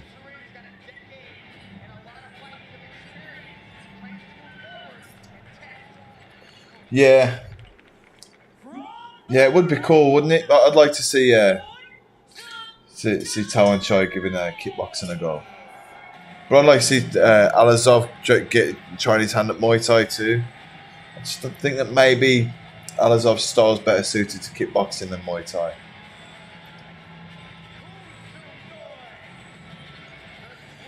Yeah, I mean Singapore's like I don't know. It's a very big, clean city, and like it seems like somewhere where they always seem to be building stuff. So yeah, it's a cool place. So the airport there is amazing. Like, but when I was doing visa runs, like every 3 months, I used to have to do a visa run from Thailand to, and then previously I used to go and spend like a week or so in a different country and then come back. But I got fed up with doing it, so I used to just fly to an airport and then get the next flight back. But yeah, Singapore, that was really nice. I just spent time in like KL airport quite a lot and whatever. But Singapore was really cool.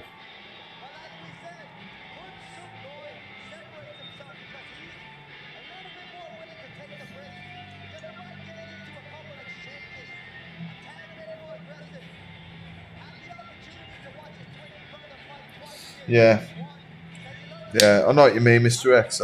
Yeah, I see what you're saying.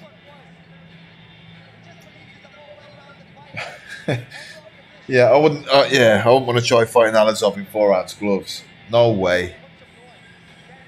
I don't think Superbond's got any intention of fighting in the 4 ounce gloves either.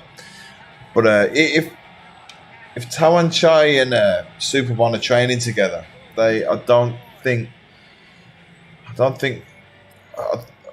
think Superbond would get the fight sooner than Tawan Chai would. Is Tawan Chai not a PK Sanchai anymore then? Is it that Singer, was it Singer Maya or something like that? Holding a Muay Thai and kickboxing record of 99-19. Representing Thailand, Noom Surin.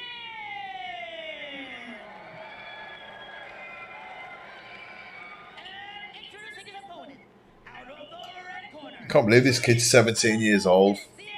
Holding a Muay Thai and kickboxing record of 70-17.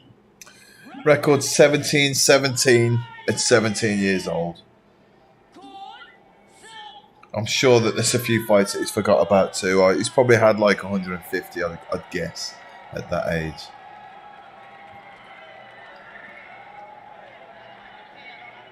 The crowd seems to be excited about this one.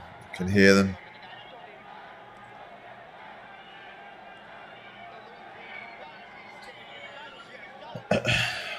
Well, Superbond started with Muay Thai. I think a lot of him switching to kickboxing was more to do because he spent time in Australia, and I'm pretty sure fought Muay Thai there. But I think him switching to kickboxing was more with Borkow's influence. I could be wrong, but I think that was why he ended up fighting kickboxing more.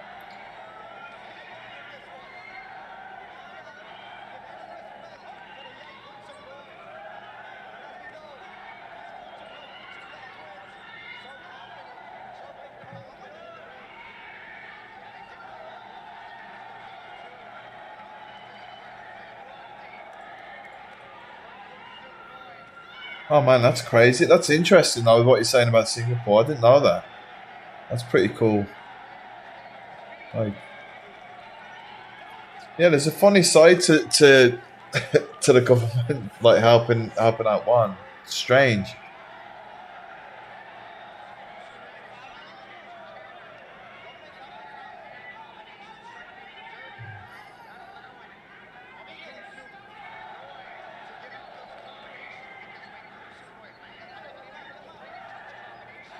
Wow. That was a beautiful sweep. Well timed by Kun Suk Noi.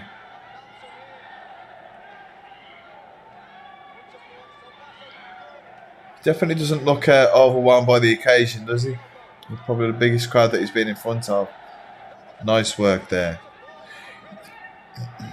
A kick landing across your back like that, you know, it's very painful. It's an effective move.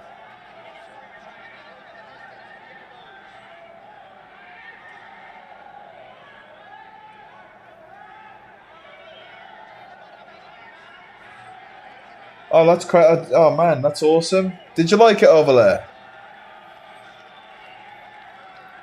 It's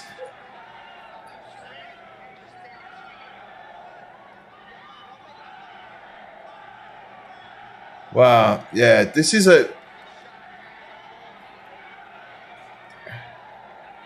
man. Whoever the matchmaker is for these fights, they've done really well. I don't think there's been like any mismatches like that. These last couple of fights in particular have been like really well made. Oh wow. The left hook that got him, I think. Kun Suk Noi. Shame.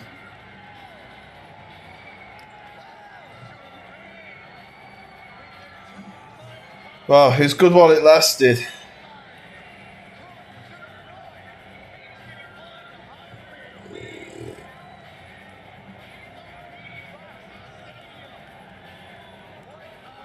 You didn't like it over there?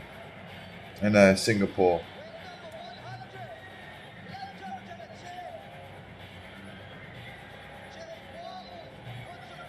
Isn't there like a funny thing with cars over there? Like you can't own a car that's over 10 years old or something like that.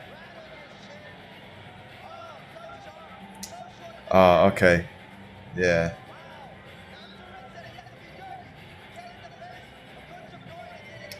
Man, I feel like the full-hand scrubs make punches just as dangerous as elbows.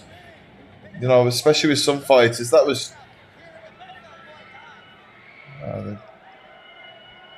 good for that was this Ladies and gentlemen, after 2 quick fights in a row. 30 seconds in the first round, Was it? your referee, Oh, and the call is is there another knockout? I get confused. your winner by way of knockout, No Sure. Very good. Man, there's so many of these guys that are on these cards, and I really hope that we get to see them again.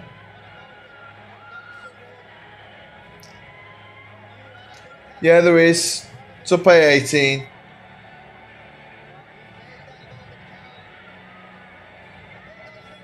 I think we've got 2 fights left. Oh, that's great. You need a permit to drive into the city. That's crazy. I guess it's like the congestion charges that you get for driving through London. วันนี้นะครับก็เป็นการชนะน็อกเอาท์ได้สวยงามมากๆพี่มีบอกมาก่อนแล้วว่าหมัดของพี่เนี่ยอันตรายจริงตอนนี้รู้สึกเป็นไงบ้างครับ วันนี้ต้อง Yeah, we've got 2 fights left, A18. คิดว่าจะชนะอย่างเดียวเจอเตรียมผัดแมนดีครับก็ที่ครับ Oh, is it? Nah, I've got no time for wokeness. You know, I see more and more stuff. It's just getting silly. There's a transgender girl that stays at the same place as me. Happily calls herself a ladyboy. Identifies as a ladyboy and whatever. And there was a German girl that came in, and she was like, "Oh, who's that?" And I was like, "Oh, it's the ladyboy."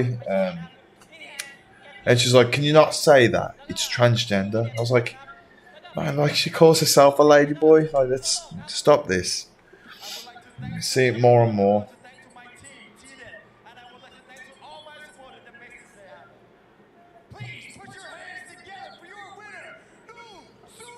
Man, I didn't know it was that small.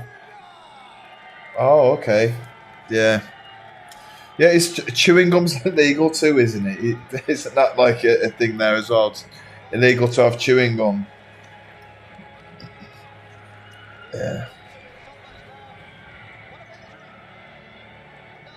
Yeah, they used to do a thing, I don't know if they still do it, but if you stay in the airport and you have a layover, you're allowed to they have like a bus that takes you and drives you around the city. they used to have it anyways a few years ago, but I can remember going around the city and thinking it was cool. But you know, I think anywhere you know you have to be there for a while to really get a good sense of the culture and stuff. So you know, you spent a few years there to see a totally different side. To someone that just goes on a holiday for a week or two.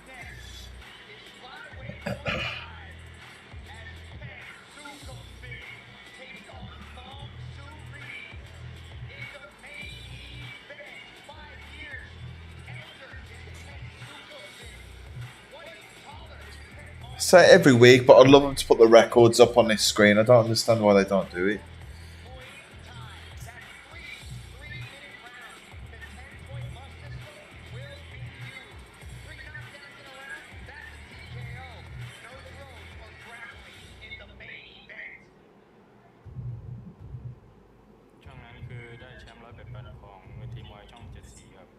Okay.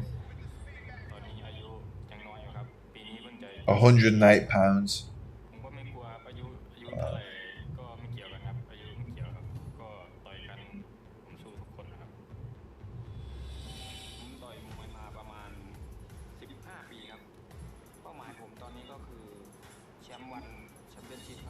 Hmm.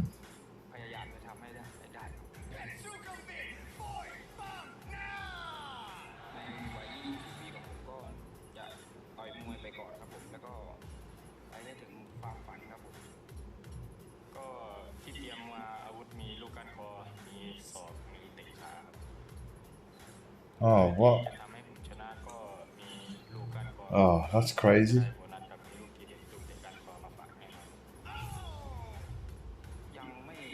A couple of years later.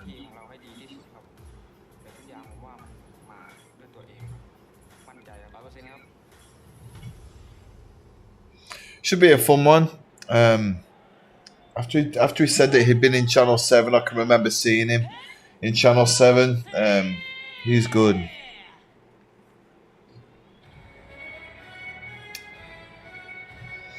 I think it's a smart thing to do. But that being said, I haven't heard of many people failing the hydration test. And I'm sure that, like, if it was strict, I think that we'd hear more about people failing that. But maybe everyone's sticking to it really well. But I'm pretty sure that it's quite a flexible test. But it makes sense, you know. You got to look after your fighters, and a fighter that's hydrated and cut weight properly will perform better, and that's really what matters. Yeah, you're right, Mr. X. You're right, man. I've heard a lot of bad stuff. Like, I'm not sure, like, about the truth of it, and I don't know.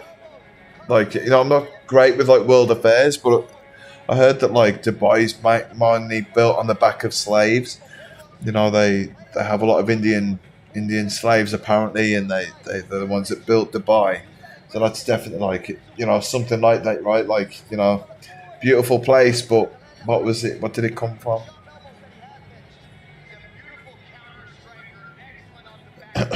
Yeah, I'm not sure how the hydration test works. I know that they get checked before a weigh-in and then after a weigh-in, don't they? Like, and then again before a fight. But I'm not sure how hydrated they're supposed to be. But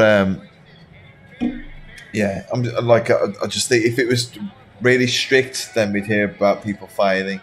It's like I've never heard anyone in ONE FC failing a drug test either.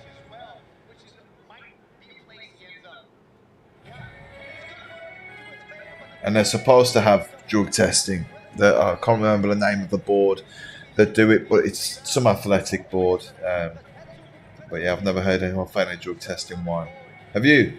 I haven't. Yeah, I mean, I haven't been following ONE all that closely over the last few years, but I don't think anyone's failed. And I feel like they'd name and shame them, like UFC do.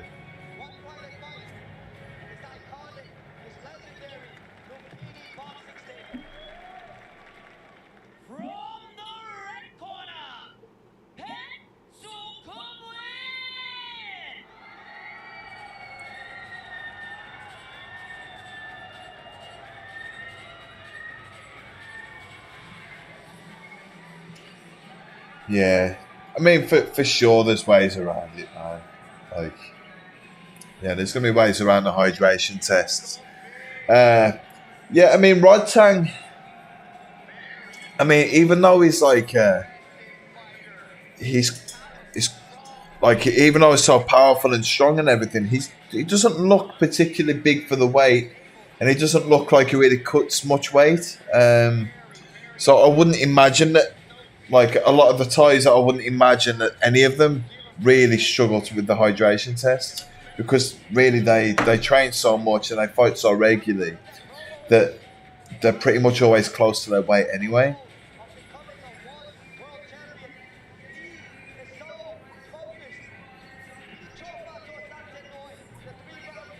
Okay, yeah, I'll have a look at it. I'll see if I can find some stuff about the hydration stuff because yeah, I am interested.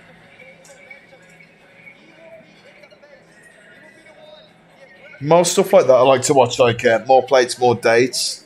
I think that Derek's like probably like one of the most relatable guys that really talk about like deep science stuff, but he does it in a way which is much more relatable and easy to understand than someone just naming chemicals and quoting different papers and stuff like that. Um, but I think hydration tests are probably a good idea, and if it can help fighters perform better and more safely, then it's a great thing.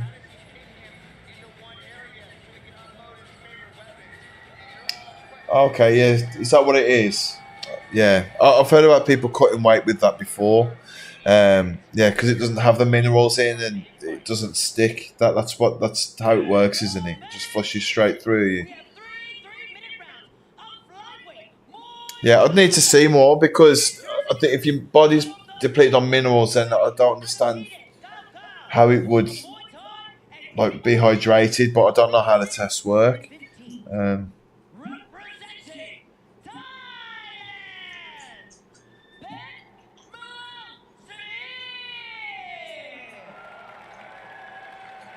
Definitely better for their brain.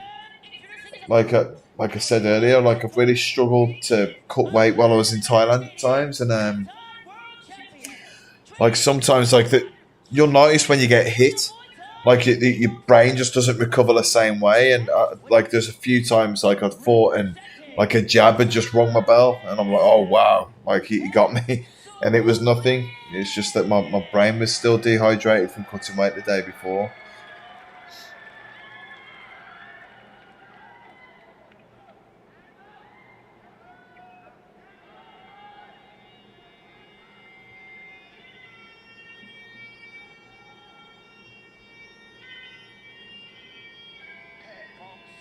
Okay, I thought there were two fights left. Let me see.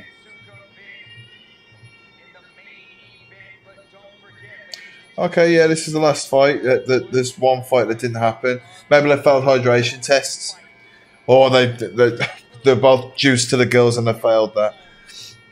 Okay, this will be a good one.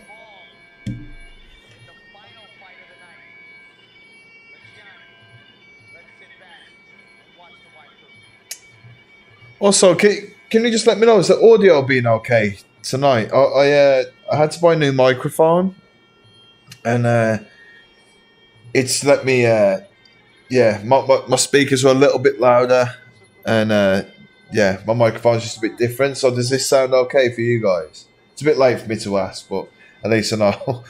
um, my other one, I had a Razer microphone before, and it was like really echoey. But then it started to like get like I don't know, I was getting like some distortion on it. Yeah, yeah. If you go to the Thailand pharmacy in Thailand, oh, cheers A18. Thanks, man. Um, yeah, if you go to Thailand with a headache and you're a bit skinny, they'll sometimes offer you testosterone.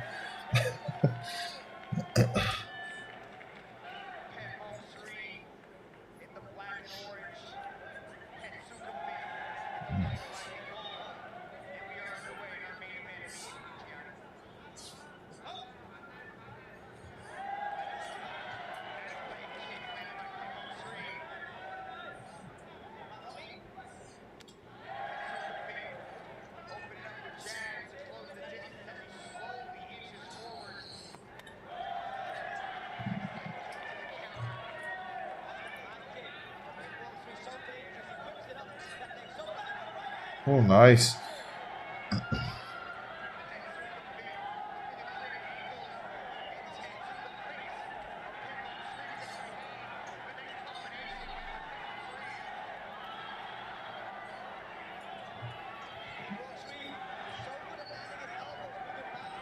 Yeah, just look at the short movements that Pet Sukhumvit's using just to keep walking him down.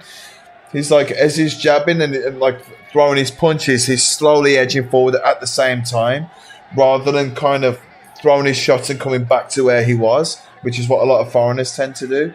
He's just slowly walking him down, very gradually.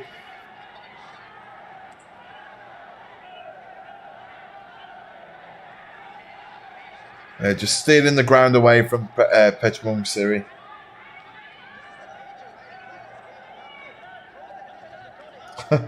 Yeah, that's true. Yeah, weed's everywhere now. But don't you dare use a vape. Yeah, it doesn't make much sense. But I think that the weed thing has been good for... that it's been good for the Thai people to make a little bit of an extra living. But unfortunately, everyone's doing it now, so... Yeah. But yeah, you can buy like weed, you can buy gratam, and I think mushrooms now are illegal as well.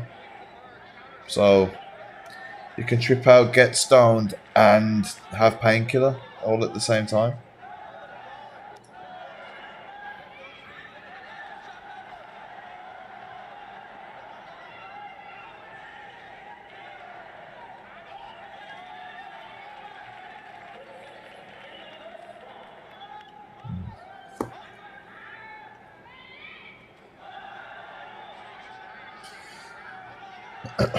Yeah, I really like how Pet Sukhumvit is just taking these little half step forward all the time. Like he's standing very short, which can be a bit dangerous for your balance. If he was to get teeped, for example, it'd be easy for him to be pushed back. But the way that he's kind of taking these little half step forward with like his shots, it's good. It's a good way of gaining control of the ring.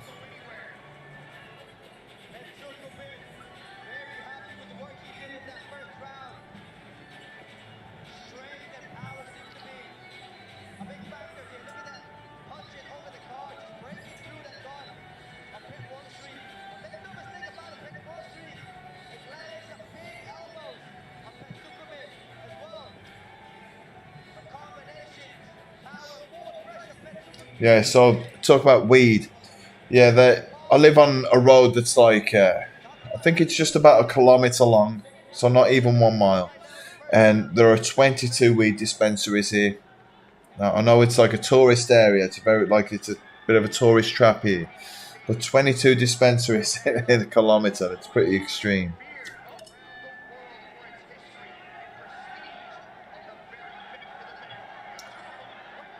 It would, I mean, like the Dutch style is like more boxing heavy. There was a good pattern. Like Thais were, killing it. Golden era, and then there was like the likes of Raymond Deckers and stuff came through, and they kind of started to beat the Thais. They built their style around beating the Thais. And it seems now like the Thais have caught back up again. Like they've adapted well to both.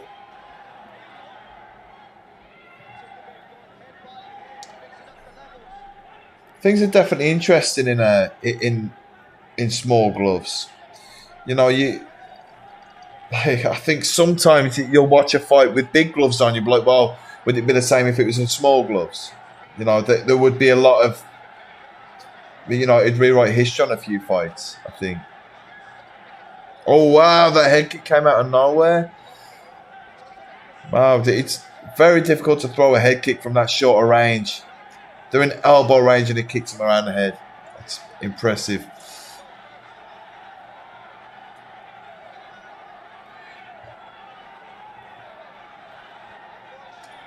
Wow. Yeah, Pet Sukhumvit's a very aggressive fighter. There's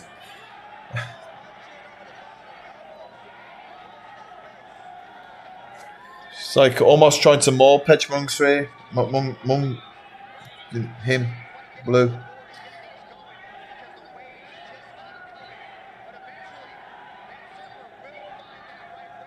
That style can be exhausting to fight against as well because you're not getting any flow. You know, it's difficult to find the rhythm with them. Excellent boxing work. You know, real short-ranged, almost dirty boxing. And a head kick again from the left side this time.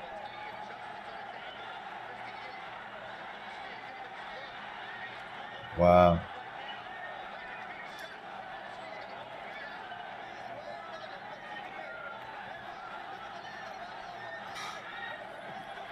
Oh my God. I mean, one of them had to get through, didn't it? One of them shots had to get through. Wow.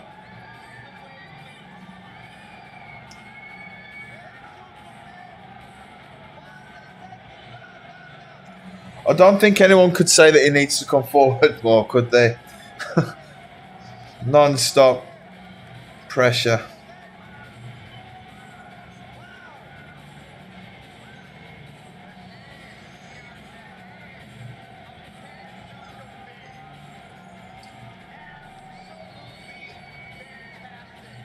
Wow, great fight. Hopefully they give him a bonus. What's up, Steve? Yeah,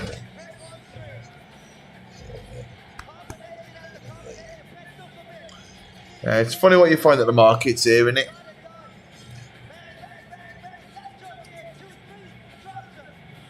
Wow.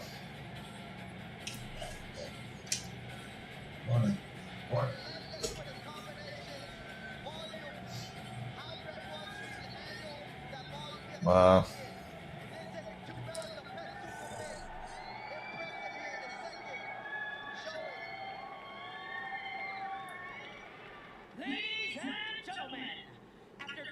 Such a great fight. There's been some great fights tonight. You know, these Friday night fights have been delivering. You know, it's been a. Last week was the same. Some good fights on there too.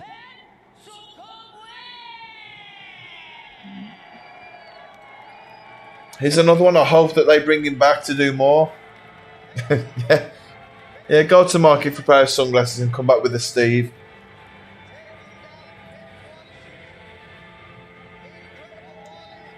Wow.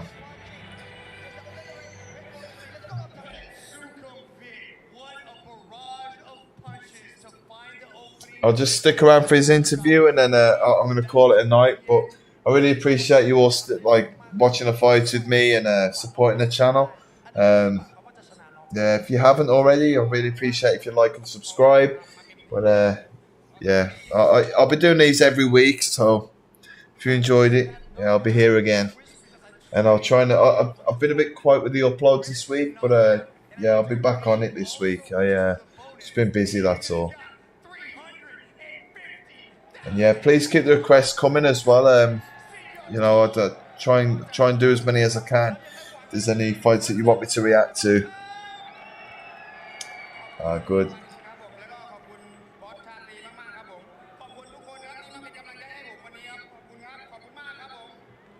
Got a bonus too. Good for him.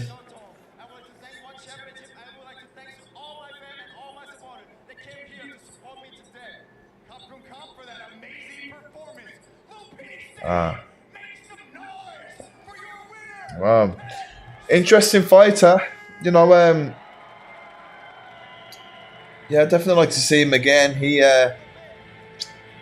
dealt well with his opponent was smart and he came back with like what you'd want to do against someone like that. But you know, like pulling out the head kicks from there. The only thing I think maybe his opponent could have done would maybe drive a knee through the middle, maybe trying to attack the body a little bit. But yeah, wasn't to be. But yeah, thanks again, guys, and I'll speak to you again.